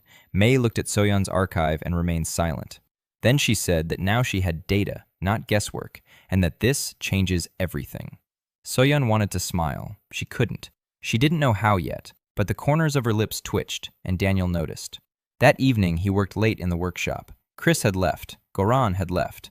Daniel sat alone, staring at a piece of steel. He was thinking, not about the steel, about people, about Lena, who had laughed in her sleep for the first time today, about Goran, who had sung a Serbian song by the anvil that morning, about Helen, who had said yesterday that in 3 months she'd lost only 2 people, whereas in her old village she'd lost 2 a week, about May, who brought him food every evening and called him a fool every evening, about So-young, who sat at her desk until dawn, rewriting the world letter by letter. He thought that fixing people was harder than fixing things. But it was the same work. Find where it hurts, understand why, make a tool that fits this particular hand, and wait. Daniel placed his hands on the table. His table, the one he hadn't improved, a craftsman's workbench covered in scratches and scorch marks. The table beneath his palms shuddered. The scratches healed. The scorch marks faded. The wood grew warmer. Daniel removed his hands. He smiled. A habit. Daniel and Chris Runelove created the glowing plates, the first light in Fort Con. Lee So-yun arrived with her late brother's archives, detailed maps and records of the Borderlands. Daniel set up a workspace for her and recognized the value of the archivist's class. So-yun began organizing all the information about the world. Fort Con's population reached 200 people. The 100th day. Fort Han was no longer just a settlement. May drew a plan that took up an entire spread in her notebook. 4 districts: residential, industrial, commercial, and medical. The wall had doubled in size. The outer perimeter now covered an area 6 times larger than before. Daniel couldn't keep up with all the improvements on his own. He simply couldn't manage it physically. 230 people, 180 of them worked every day. 40 children, 10 elderly people who couldn't work but could teach. Garan was teaching 4 apprentices to forge. Tyler was teaching 3 to mold pipes. Sam was teaching 10 to build. Helen was teaching 2 women how to apply bandages and set splints. May was teaching 1 boy to count. The young man was bad at counting. May was annoyed. The young man got better at counting. So-yun sat at the table and didn't look up. She worked as naturally as she breathed, continuously, quietly, precisely. Every day her archive grew by 5 to 10 pages. She wrote everything down: what the caravans had brought, what the lookouts had seen, what creatures had emerged from the fog, in which direction, at what time, what the weather was like, what the fog was like, thick or thin, green or gray, with or without a smell. Daniel came to see her every evening. He read her notes. He asked questions. So-yun answered without looking up, in a quiet, even voice. She spoke little. Every word was precise, like her lines on paper. Daniel noticed that her hands were always cold, even on warm days. Her fingers were pale, almost blue. So-yun wore gloves. She took them off only to write. When she wrote, her fingers trembled from the cold. She didn't complain. Daniel made her some gloves, thin ones, made of soft leather, improved so that they kept her hands warm and didn't interfere with her writing. So-yun put them on, took them off, put them on again. She looked at her fingers in the gloves, pink, warm, for the first time in a year. She said thank you, so quietly that Daniel could barely hear her. On the 105th day, May announced that the fort was becoming self-sufficient. The warehouses were full. There was enough grain for 3 months, enough salt for half a year. The meat animals had been dried and smoked. Tyler had made airtight storage jars. Daniel had improved them so that the food inside wouldn't spoil for months. Trade brought in resources every week. 3 settlements had signed long-term contracts. 2 middle-class clans from the center purchased weapons through Ron Barrett. May played them off against each other. She kept prices in check. She didn't give anyone exclusive rights. She always left them with a choice. Her notebook grew thicker. The pages were filled with numbers and diagrams. Sometimes Daniel saw notes in the margins that had nothing to do with trade. May would quickly flip past those pages. On the 110th day, Ivy arrived. Ivy Carpenter, 31 years old, redhead, tall, a scar across her left eyebrow, a cigarette between her teeth that she didn't light because she'd lost her last lighter 2 months ago. 40 people followed her, armed, in worn but genuine gear, military gear, her squad. The remnants of a group that had left a military base in Kentucky and tried to organize the defense of the Borderlands. Of the 120 people, 40 remained. The rest had died, scattered, deserted. Ivy hadn't deserted. She kept walking. She walked, losing people along the way, and kept walking, because stopping meant dying. Their last settlement had been burned down 3 days ago. Not by the dogs, another gang, a bigger one, with a mage in their ranks. The mage hurled fire. The walls burned. People burned. Ivy led her people away and had been walking for 3 days without food and almost without water. She stood before Daniel and looked at him. Gray eyes, steely, tired, but not broken. She said she needed shelter and food for her people. She said that in return, she was offering 40 men, 40 people who know how to fight. 7 of them are warriors. The rest are fighters and scouts, all experienced, all ready. Daniel looked at her, then at her people behind her. Armed, real fighters, the first real fighters at Fort Con. He said, "Welcome." Ivy nodded, briefly, in a military manner. She turned to her people, gave the order. The men moved inside, in an orderly fashion, quietly, without fuss. Soldiers. Real soldiers. May stood nearby and counted. 40 mouths to feed, 40 rations a day, 40 places to sleep. Then she looked at their weapons, at their uniforms, at their bearing. She closed her notebook. She said this was the best deal Fort had ever made. Ivy arranged her men in a 2 o'clock formation. She assigned sentries. She set up guard posts. She set up an alert system. 3 campfires at different points along the perimeter. 1 fire meant a single creature. 2 fires meant a pack. 3 fires meant people. In 3 hours, Fort Khan had transformed from a trading post into a military camp. Daniel stood on the wall and watched as Ivy's fighters patrolled the perimeter, professionally, quietly, with their weapons at the ready. He thought that walls were a good thing, but walls without people to defend them are just stones. Ivy approached him that evening, no cigarette, no one with her, alone. She said she wanted to know who she was dealing with, who he was, what he was capable of, where the limits were. She spoke directly, without beating around the bush, like a report to a commander. Daniel told her about his class, about the improvements, about the coupling, about Chris's signals, about the wall, about the grenade stones, about the Reaper who comes and goes. Ivy listened without interrupting. Then she was silent for a moment. Then she said that on Earth she would call him a support soldier, a person who never sets foot in the trench, but without whom the trench would fall apart in a day. Daniel said that sounded about right. Ivy said that support personnel were protected because they were irreplaceable, and that from now on, Daniel's protection was her personal responsibility. Daniel said he didn't need protection. Ivy said he did, and that it was useless to argue with her. She asked if there was anything he needed, anything she could give him. Daniel thought for a moment. Then he asked if she had a dog tag, an army one. Ivy froze. Her hand automatically reached for her neck. There, on a chain, hung a steel dog tag, worn, scratched, old, earthbound. She'd worn it for 9 months in this world and 10 years before the rift. She slowly took off the dog tag, held it out. Daniel took it, held it in his palms. 10 seconds, 15. The dog tag grew warmer, cleaner. The letters of Ivy's name on it became clearer than they had been even when the dog tag was new. And something else. The dog tag was now pointing the way, a faint but palpable pulling impulse toward Fort Khan, always. No matter where Ivy went, the dog tag would pull her back, to Fort Han, home. Daniel handed the token back. He said that no matter where she went, she'd know where home was. Ivy took the token, put it on. She stood in silence. Then she turned and walked away, quickly, without looking back. Daniel didn't see her face, but he saw her raise her hand as she walked and wipe her eyes with the back of her hand. Lena came up to him. She asked why the big red-headed lady had left so quickly. Daniel said that big red-headed ladies sometimes have urgent business. Lena looked at him with an expression that said she didn't believe him. She was 10, but she wasn't just 10. The fort had become self-sufficient. May was trading with 2 middle-ranking clans from the center. Ivy Carpenter showed up with 40 fighters, the first real warriors at the fort. Ivy took charge of the fort's defense and Daniel's protection. Daniel modified her army dog tag, turning it into a compass pointing toward the fort. So-Yun continues to build the archive and map the Borderlands. The 4th month, Fort Han, 280 people. May hung So-Yun's map on the wall in headquarters. Headquarters was a former warehouse that Sam had converted in 2 days. A large table in the center, chairs, luminous panels on the walls. The map covered the entire left wall. The Borderlands were vast, thousands of square kilometers of decaying land shrouded in fog. Fort Han stood almost at the very edge. Beyond it to the west lay only wasteland and fog. To the east ran trade trails leading to other settlements. To the south lay the path to the central lands.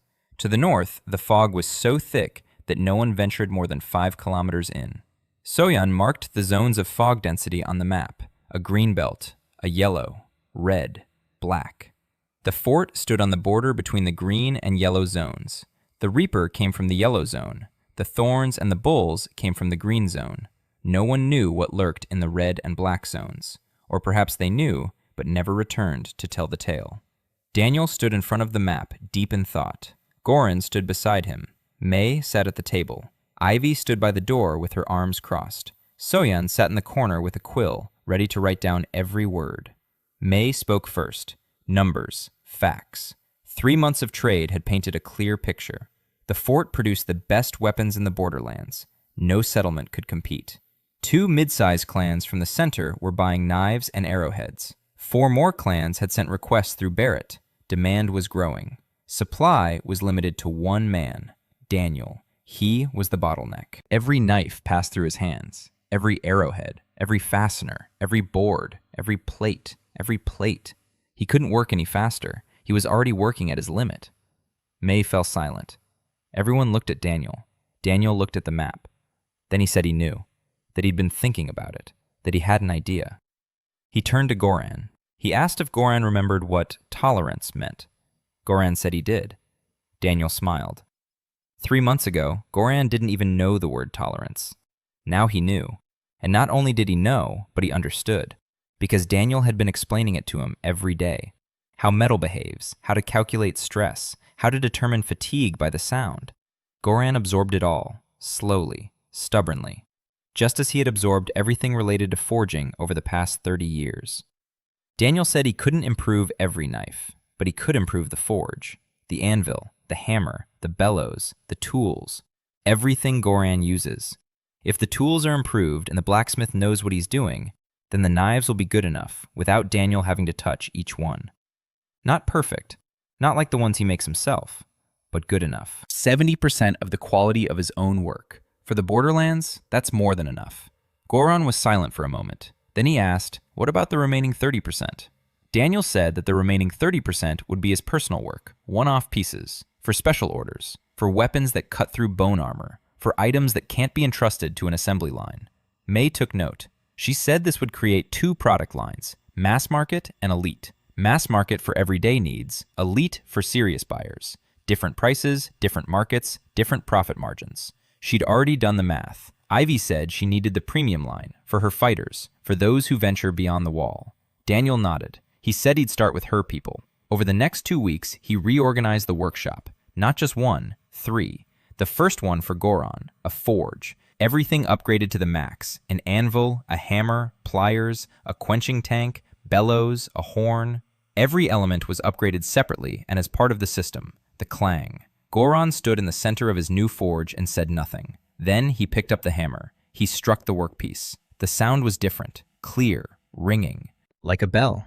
Goran struck again, and an hour later he placed on the anvil a knife that was the best he'd forged in 30 years, without a single touch from Daniel.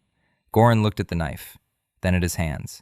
His left, the real one, and his right, the prosthetic. Then at Daniel. He said something long in Serbian. Daniel didn't understand a word, but from the tone, he understood everything. A second workshop for Tyler. A pottery studio. A potter's wheel. A kiln. Glazes, molds, everything had been upgraded. Tyler was now making pipes and tableware of such high quality that May had added them to the product catalog as a separate line item. The third workshop was for Chris. A runic workshop. A table. Ink. Engraving tools. Steel plates of various sizes. Chris could now engrave symbols faster and more accurately. The luminous plates went into mass production. May sold them to neighboring settlements for triple the price. Light in the Borderlands was more valuable than weapons. On the 120th day, Daniel set to work on a project he'd been waiting 3 months to start. A crossbow. Not an ordinary one. Not a toy. A real one. A deadly one. He'd seen crossbows in the hands of Ivy's fighters. Rough, wooden, with weak strings. They could kill a thorn at 20 paces, if they were lucky. Daniel wanted a crossbow that could pierce a bull's armor at 100 paces. One that would pierce ship right through at 200. One that, at 300 paces, would penetrate the gap in a predator's armor.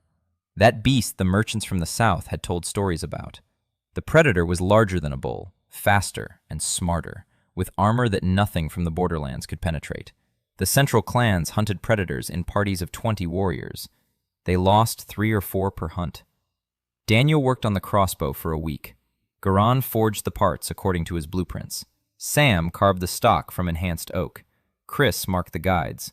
The bowstring was made from bull tendons, enhanced. Daniel assembled all the parts. He rested his hands on the crossbow. He thought of Ivy, of her hands, of her eyes, which narrowed when she took aim, of her habit of holding her breath for half a second longer than necessary. The crossbow in his hands became her crossbow. Too heavy for any other archer.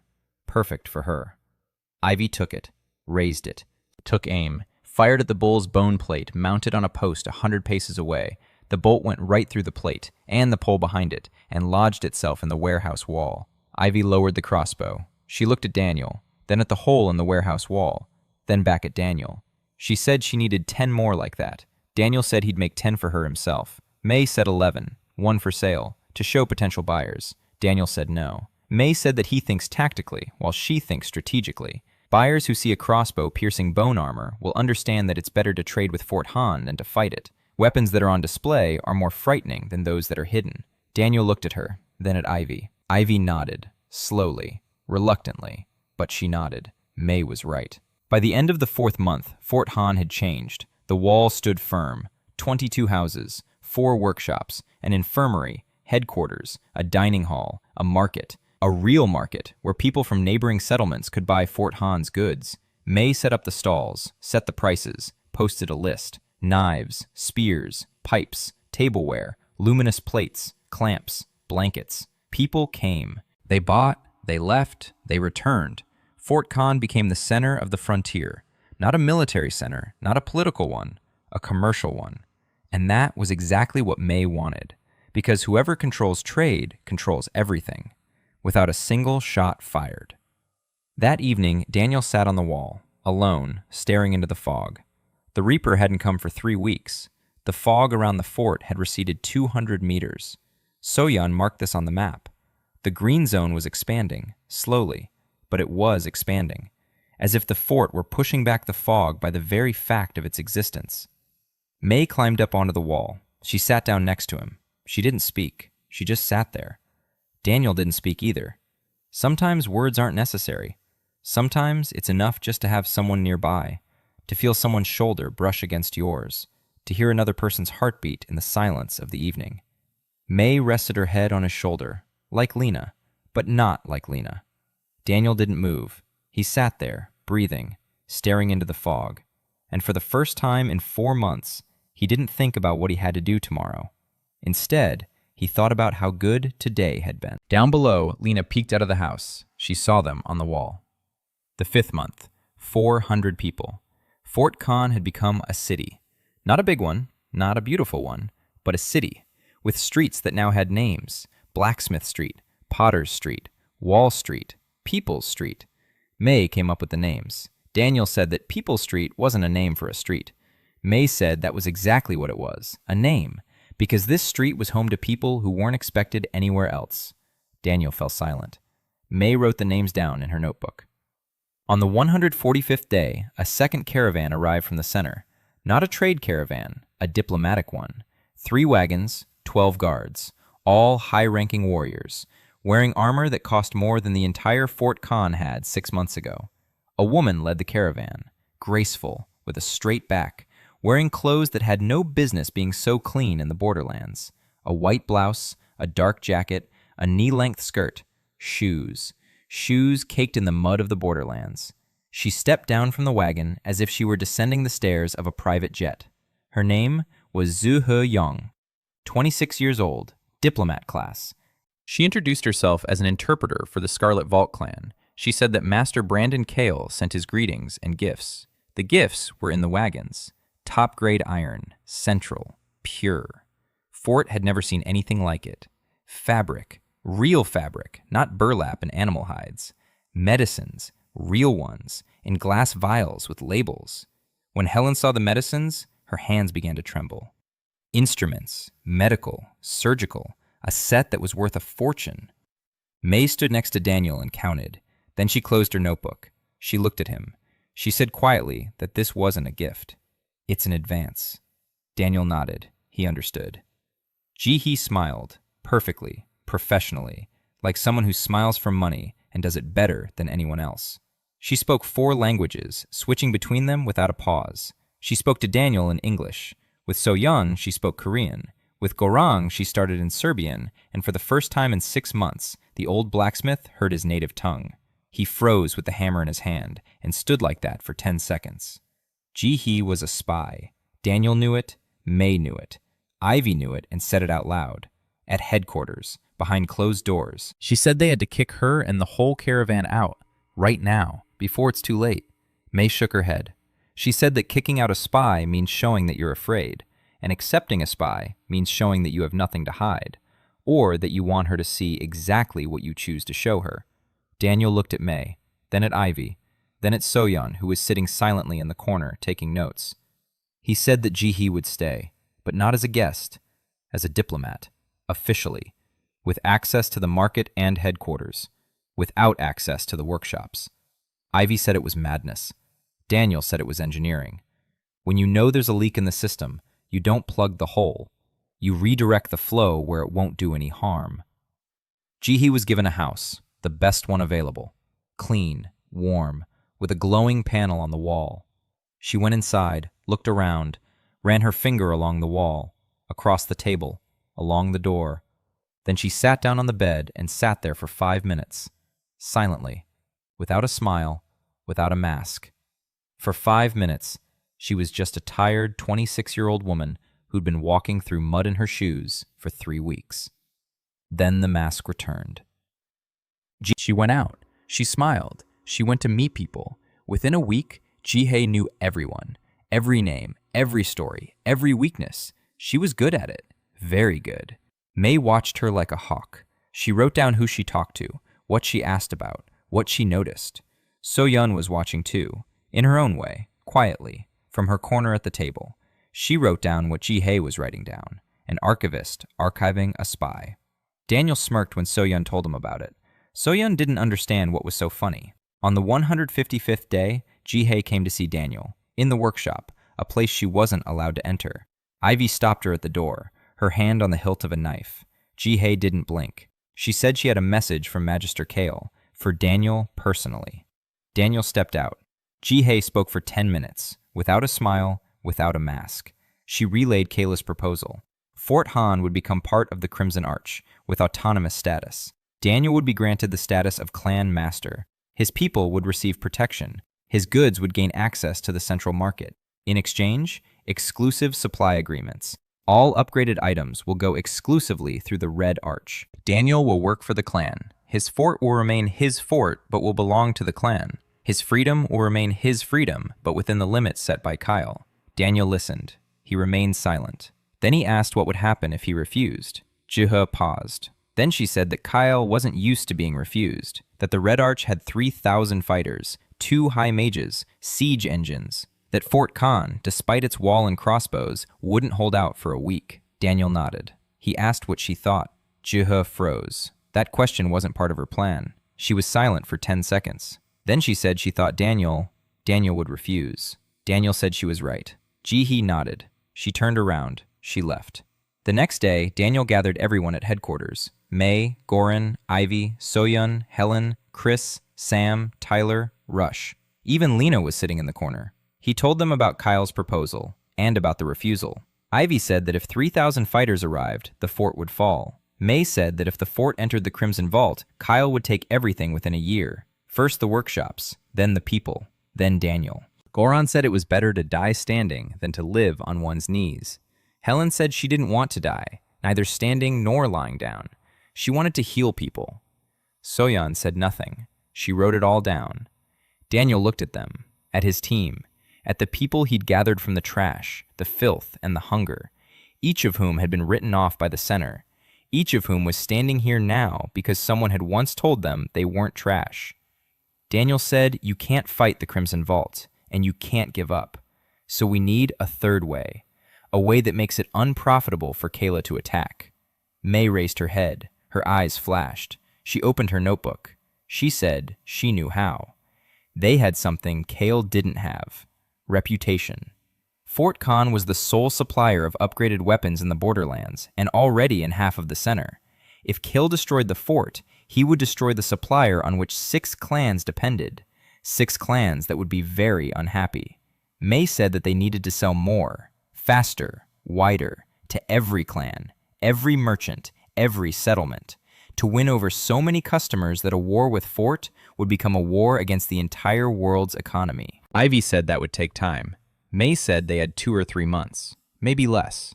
Daniel said he'd pick up the pace. May said no, he wouldn't. He already works 20 hours a day. He'll burn out. She knows it. She sees his hands shaking by evening. She sees the dark circles under his eyes. She sees how he forgets to eat. She said they needed a different approach. They needed to teach others, not just give them better tools, teach them to understand.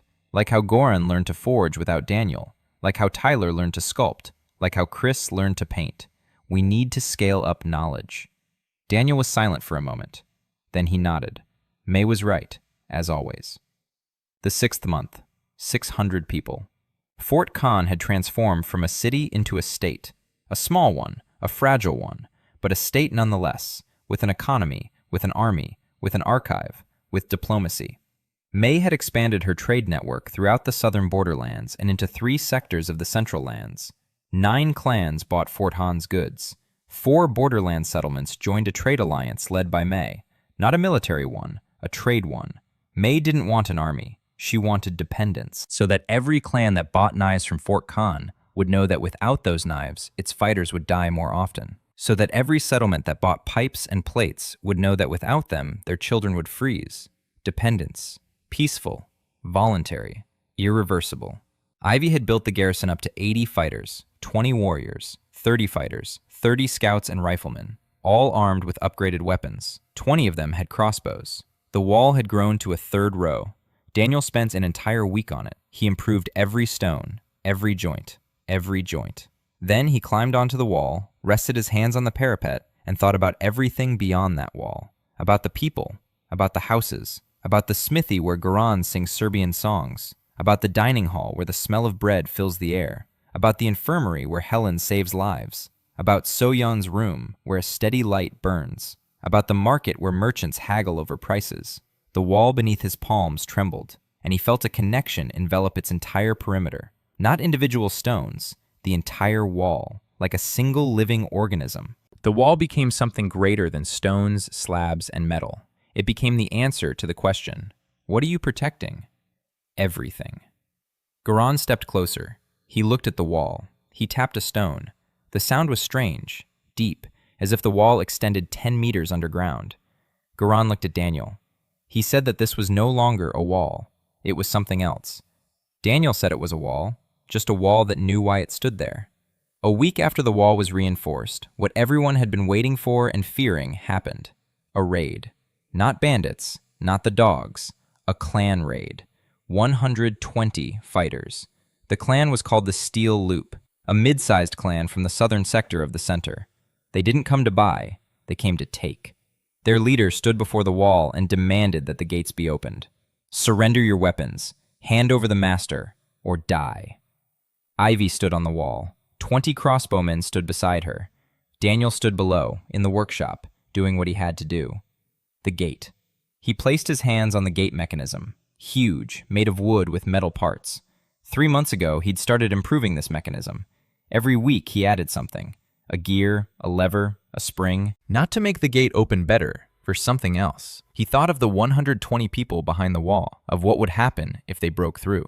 And the gate responded. The mechanism sprang into action. The gate leaves swung apart, but not inward, outward, with a force that shouldn't have been possible in a wooden mechanism. The leaves struck the front ranks of the attackers. At the same time, steel spikes emerged from slits in the wall on both sides of the gate, horizontally, at waist level. 12 spikes on each side, enhanced, sharpened so that the air whistled around them. The first row of attackers stopped. The second row crashed into the first, the third into the second. Chaos, panic. The crossbowman on the wall fired a volley, 20 bolts, not at the men, into the ground in front of them. The bolts sank into the stone as if it were butter. The raid commander looked at the bolts in the stone, at the spikes on the wall, at the gate that had turned into a weapon, and he realized what May wanted him to realize. The price was too high. The raid retreated, not a single casualty on either side. Daniel didn't want to kill. He wanted to show the price, and he did. May stood on the wall and watched the retreating raiders. Then she climbed down. She walked over to Daniel. She said that the gate, it was beautiful. Daniel said that 3 months ago, he'd built exactly that into the mechanism because he knew that one day, someone would come.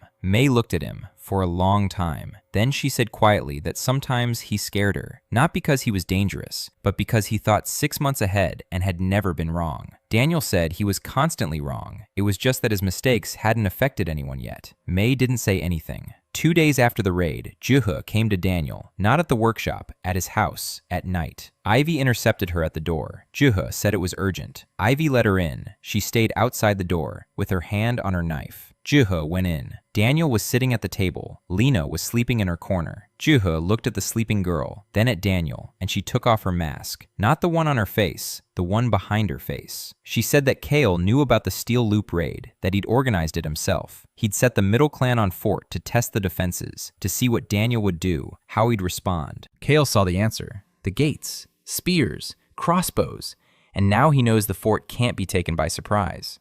But Kale won't back down. He'll come himself, with a full army, in 3 months. Daniel asked why she was telling him this. Juhe was silent.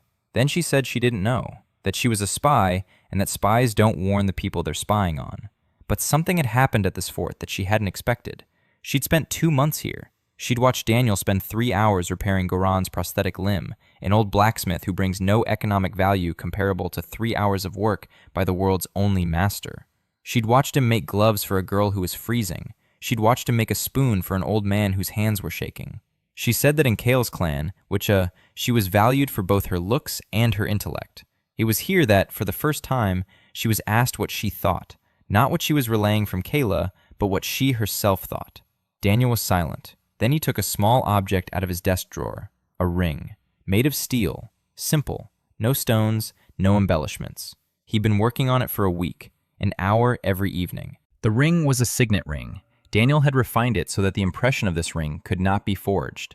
Every document marked with this seal would bear a mark as unique as a fingerprint. He held out the ring to Juhe. He said that if she applied this seal, the word forts, and his. Juhe took the ring. She looked at it. Then she slipped it onto her finger, her right hand, her ring finger. She looked at Daniel. Her eyes were wet. For the first time in 2 months. She said that Kale would demand a report from her. Daniel said to let her send it. Let her write down everything she saw, the whole truth, because the truth about Fort Han is the best defense they have. Juhe nodded. She stood up. She left. She stopped at the door. She didn't turn around. She said he was a strange man, and that Kale didn't understand him, and that she didn't either, but that she was staying, not as a spy, as a diplomat for Fort Khan. Daniel said he knew. Jihe left.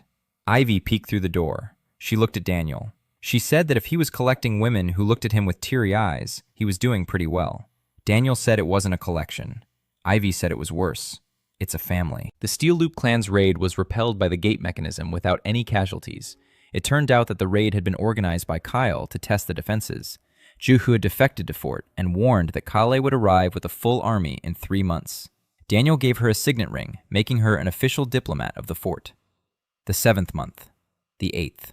Fort Khan was preparing, not for war, but to make war unnecessary. May worked 20 hours a day, trade contracts, alliances, dependencies. By the end of the 8th month, 14 clans of the center were purchasing goods from the fort.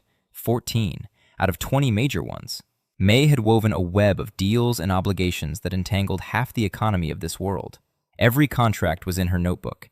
Every figure was verified. Every clause was designed so that the breach of one contract would affect 3 others. Daniel taught, every day. Not just Goran, Tyler, and Chris, anyone who wanted to learn. He explained physics, mechanics, strength of materials, thermodynamics, terms that didn't exist in this world. He drew diagrams on the workshop walls, sketched formulas that had no letter symbols here, and people learned, slowly, clumsily, confusing leverage with torque. But they learned. Goran once asked what ratio to use when mixing the lever with the moment. Daniel was silent for 3 minutes. Then he said, 1 to 2. On Tuesdays, 1 to 3. Goran nodded. He left. A week later, the Tuesday lever mixture appeared at the fort. Goran used it in his forging. He struck with the hammer in a specific rhythm. 1 long blow, 2 short ones. On Tuesdays, 1 long blow, 3 short ones. And it worked. Blades forged using the Tuesday mixture were 5% stronger than usual.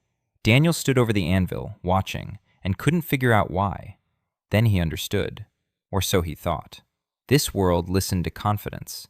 If Daniel said that the lever and torque combined in a 1 to 2 ratio and said it with the conviction of an engineer who knew what he was talking about, then the world accepted it as a rule. Not because Daniel was right, but because he believed he was right. And his masterclass transmitted this belief into the physics of the world through every object he touched. So-Yun wrote down this observation. She underlined it twice. She put a question mark next to it, then a second one. On the 230th day, Daniel set out on his first long-distance expedition, not alone.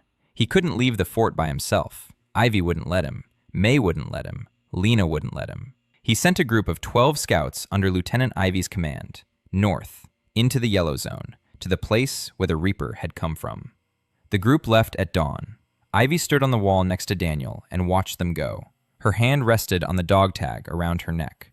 The dog tag pointed toward the fort. Her men carried the same ones. Daniel had made 12 dog tags overnight. Each one pointed home. The group returned 8 days later. They lost one, a scout named Tom. A ship jumped out of the fog. They didn't make it in time. Tom was a good guy, 23 years old, from Ohio, a collector. He was just collecting soil samples when the ship jumped. Daniel sat in his workshop, holding Tom's token, a token that was no longer needed, warm, pointing home. Only its owner wouldn't be coming back. He sat there for an hour, then he stood up. He hung the dog tag on the workshop wall, next to the first rusty knife he'd repaired on the day he arrived. The first casualty. Not the first at fort, but the first under his command. May found him that night, in the workshop. He wasn't working, just sitting there. May sat down beside him.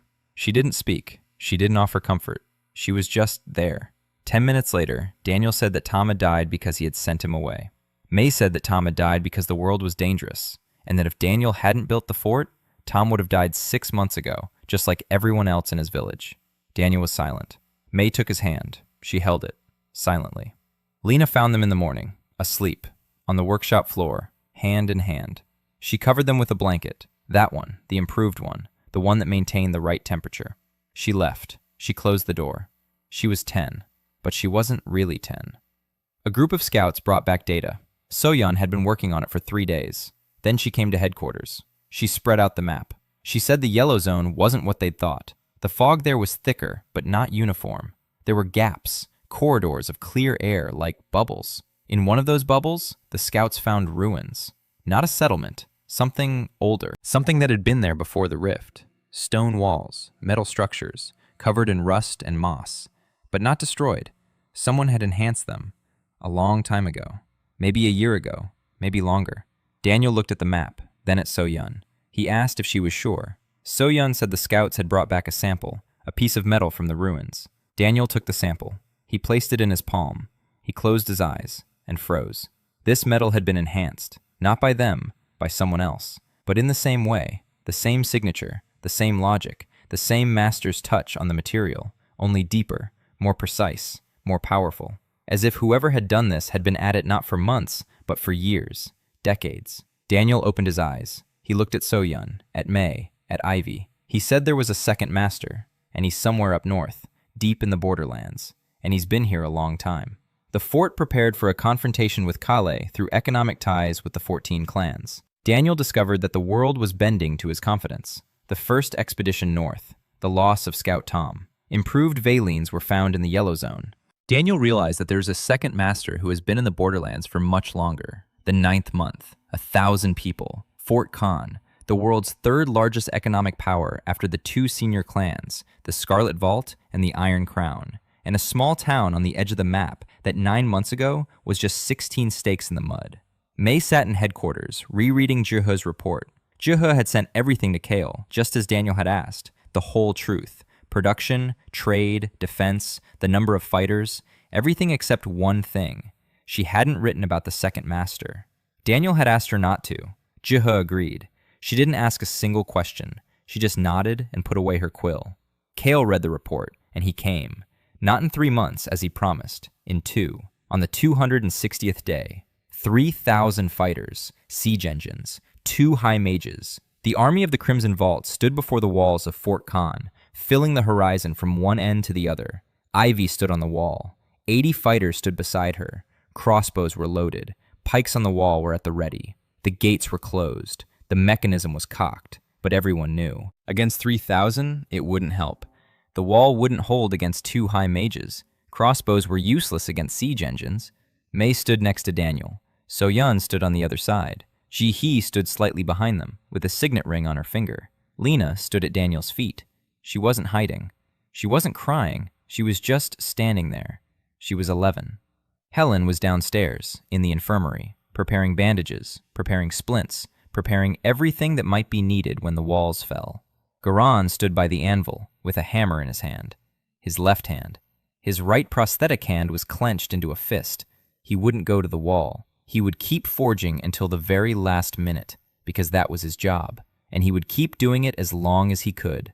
Chris sat in his workshop, drawing symbols on steel plates. His hands were shaking. The lines trembled, but he kept drawing. Rush stood by the gate, with a sack of stones on his back, ready to haul, ready to carry, ready to do the one thing he knew how to do, to be strong when it mattered. Tyler stood by the furnace. The last batch of pipes was in the furnace. He wouldn't shut down the furnace. Sam stood on the roof of headquarters, a plane in his hand. He kept building until the very last second. They all stood there, each in his own place, each doing what he knew how to do, because that was all they had. Their hands, their work, each other. Daniel climbed down from the wall. He walked toward the gate. Ivy shouted for him to stop. He didn't stop. Mei shouted that he was an idiot. He didn't turn around. So-Yun didn't shout anything. She was taking notes. Ji-hee closed her eyes. Lena ran after him. Ivy grabbed her. Lena struggled to break free. Ivy held her back. Daniel walked out through the gate, alone, unarmed, with a small leather case in his hand. He walked across the field toward Kale's tent. 3,000 fighters watched the thin man walking toward them without a sword and without fear. Some laughed. Some didn't. Kale was waiting in the tent. He was sitting at a table, a silver goblet, a map on the table. Calm, confident, courteous. A graying man with the manners of a banker. Daniel entered. Kyle offered him a seat. Daniel sat down.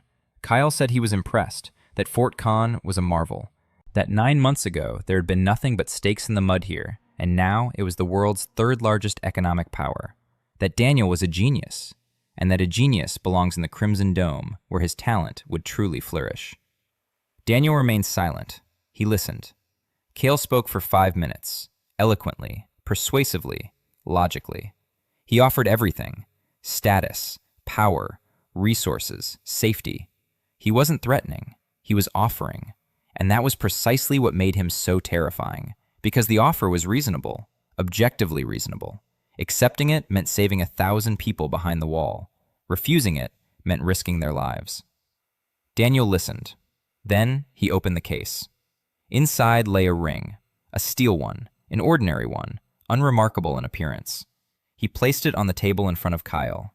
He said he'd enhanced the ring yesterday, that if Kyle put it on, it would show him where all the masters in this world were right now. All of them, including the one Kyle was actually working for.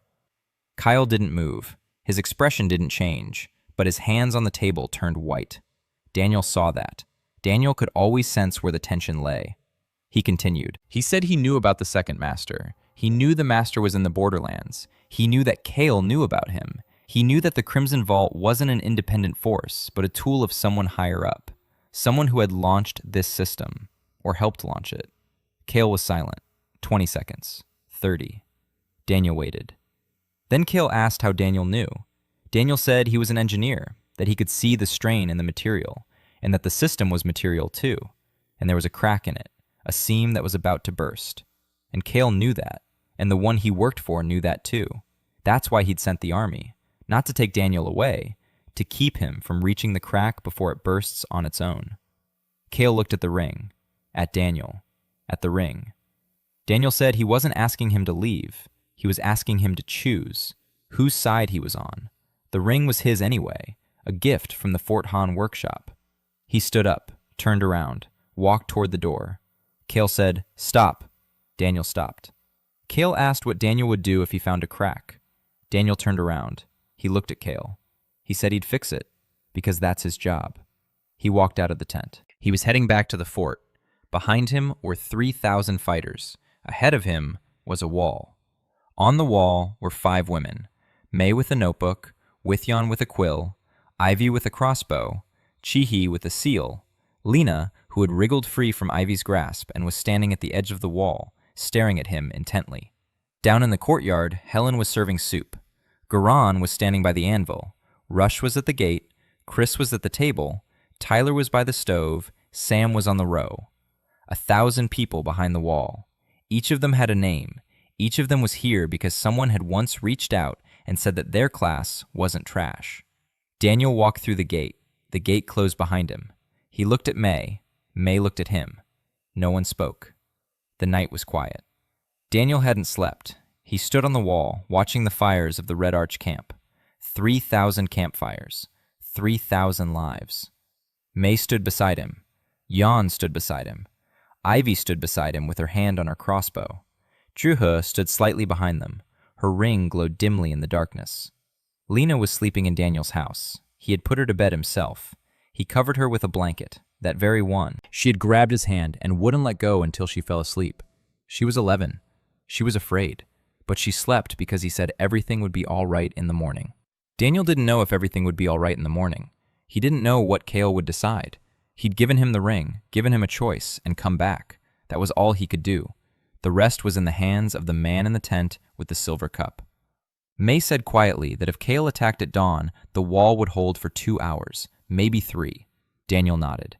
May said that in 3 hours, she'd have time to lead the people out through the north exit, through the fog. She'd already figured it all out. The route, the order, who goes first, who brings up the rear, how much food for each person. Daniel looked at her, at the notebook she was clutching so tightly her fingers had turned white, at her eyes, which were dry and calm. Because May wasn't crying. May was calculating. He told her she was the strongest person he knew. May said that wasn't true, that the strongest was Goran, who stood at the anvil forging because he doesn't know what else to do. Daniel smiled wryly. Ivy said quietly that there was movement in the camp. Everyone looked over. Something was changing in the Red Vault camp. The fires hadn't gone out, but people were moving, not toward the fort, away. Tents were being taken down. Wagons were being loaded. Siege engines were being turned around, quietly, in an organized manner, like a retreat, not a rout, a retreat, professional, calm. May watched. She counted. She said they were leaving. Ivy said it might be a trap, a feint. Juha shook her head. She said that Kale doesn't maneuver. Kale makes the decisions, and if he's decided to leave, then he'll leave. An hour later, the camp was empty. 3,000 people had packed up and disappeared into the darkness, southward, toward the central lands. A table remained where Kale's tent had stood. An object lay on the table. Daniel climbed down from the wall. He walked across the empty field. May followed him. Ivy followed May. Soyun followed Ivy. Jihi followed Soyun. 5 people walked across the field where an army had stood just an hour ago. Daniel approached the table. On the table lay a ring, the clan ring of the Scarlet Vault, golden, with a red stone, the Magister's seal. Next to it lay Daniel's ring, made of steel, simple, worn, and then removed. Kale tried it on. He saw. He understood. And he made his choice. He took off his clan ring, left it behind, and walked away with Daniel's ring on his finger. Daniel took Kale's ring, heavy, cold, golden. Everything Kale had built over 20 years, all his power, his entire clan, left on the table in the field outside Fort Khan. May looked at the ring, then at Daniel. Her lips trembled. She said she didn't understand why Kyle had done this. Juha said quietly that she understood, that Daniel's ring had shown Kyle the truth about all the masters, and that other one, and else. Something that forced Kale to choose. Not Daniel, not the fort, something greater. Daniel put Kale's ring in his pocket. Then he looked up at the sky and froze. The sky was different. For the first time in 9 months, the gray-green hue had vanished, not entirely, but on the horizon, right above Fort Han. A strip of clear sky, black. A real night sky, with stars, with... Jan looked up. Ivy looked up. May looked up.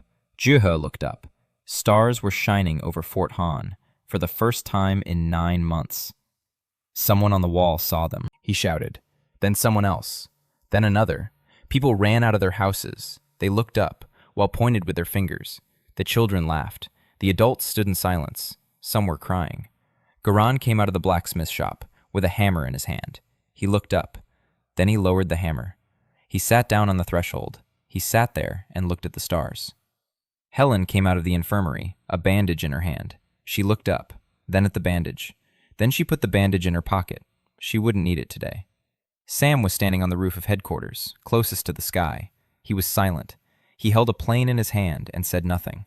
Tyler came out of the pottery workshop, clay on his hands, clay on his face, clay in his hair. He looked up and smiled.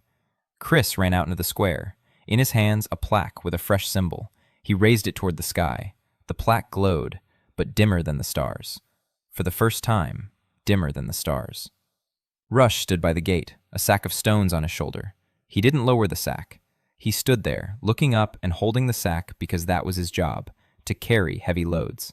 The fog around the fort had receded. Not by 200 meters, by a kilometer. Soyeon ran to her desk to draw a new map. The green zone had expanded. The yellow zone had receded. Something had changed.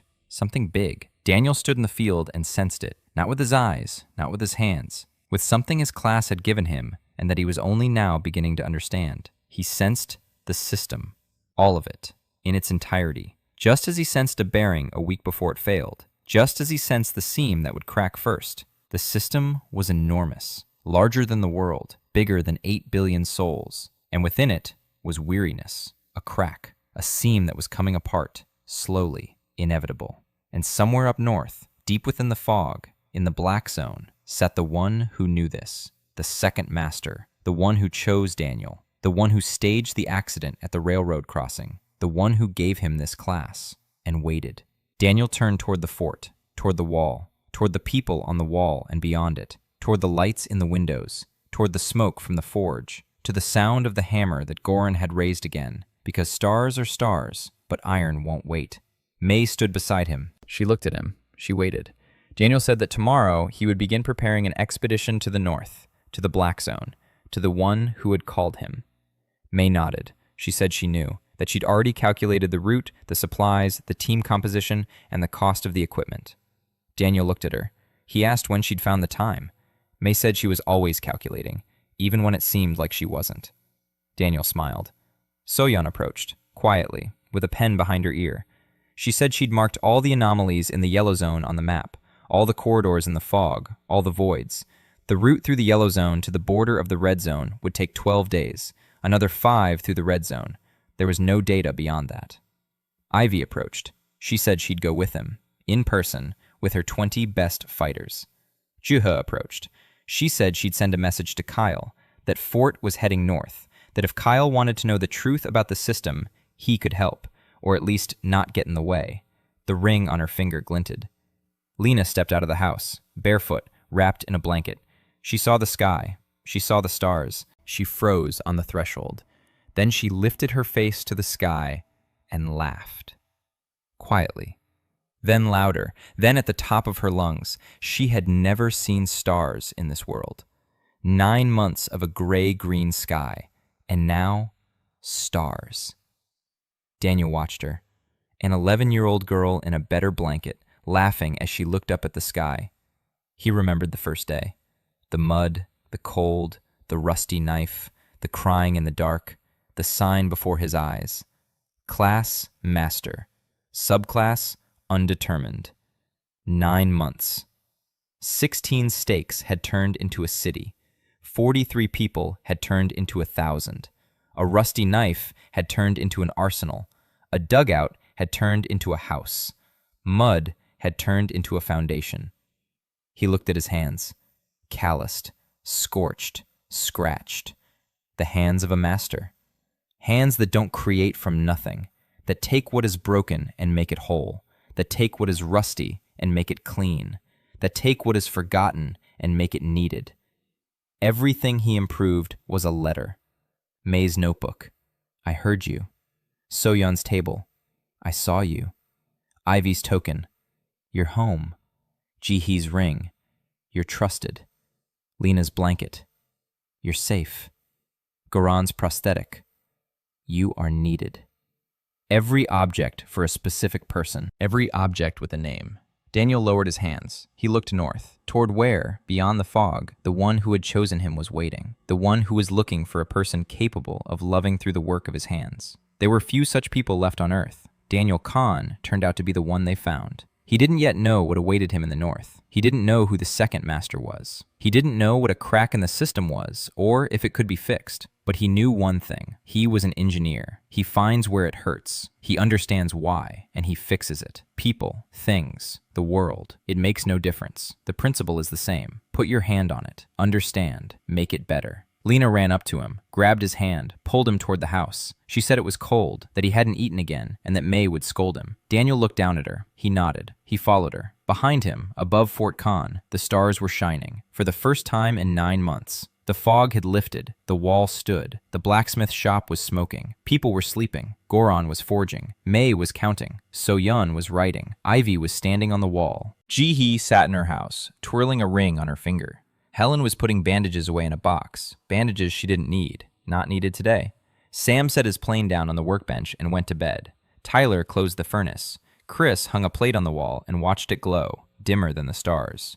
For the first time, dimmer than the stars.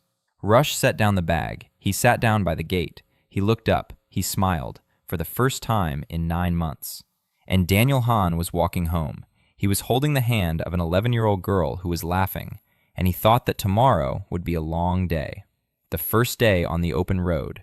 But today he'll eat, because May will scold him, and because Lena is asking him to, and because a master who doesn't eat is a dead master, and he still has to fix the world.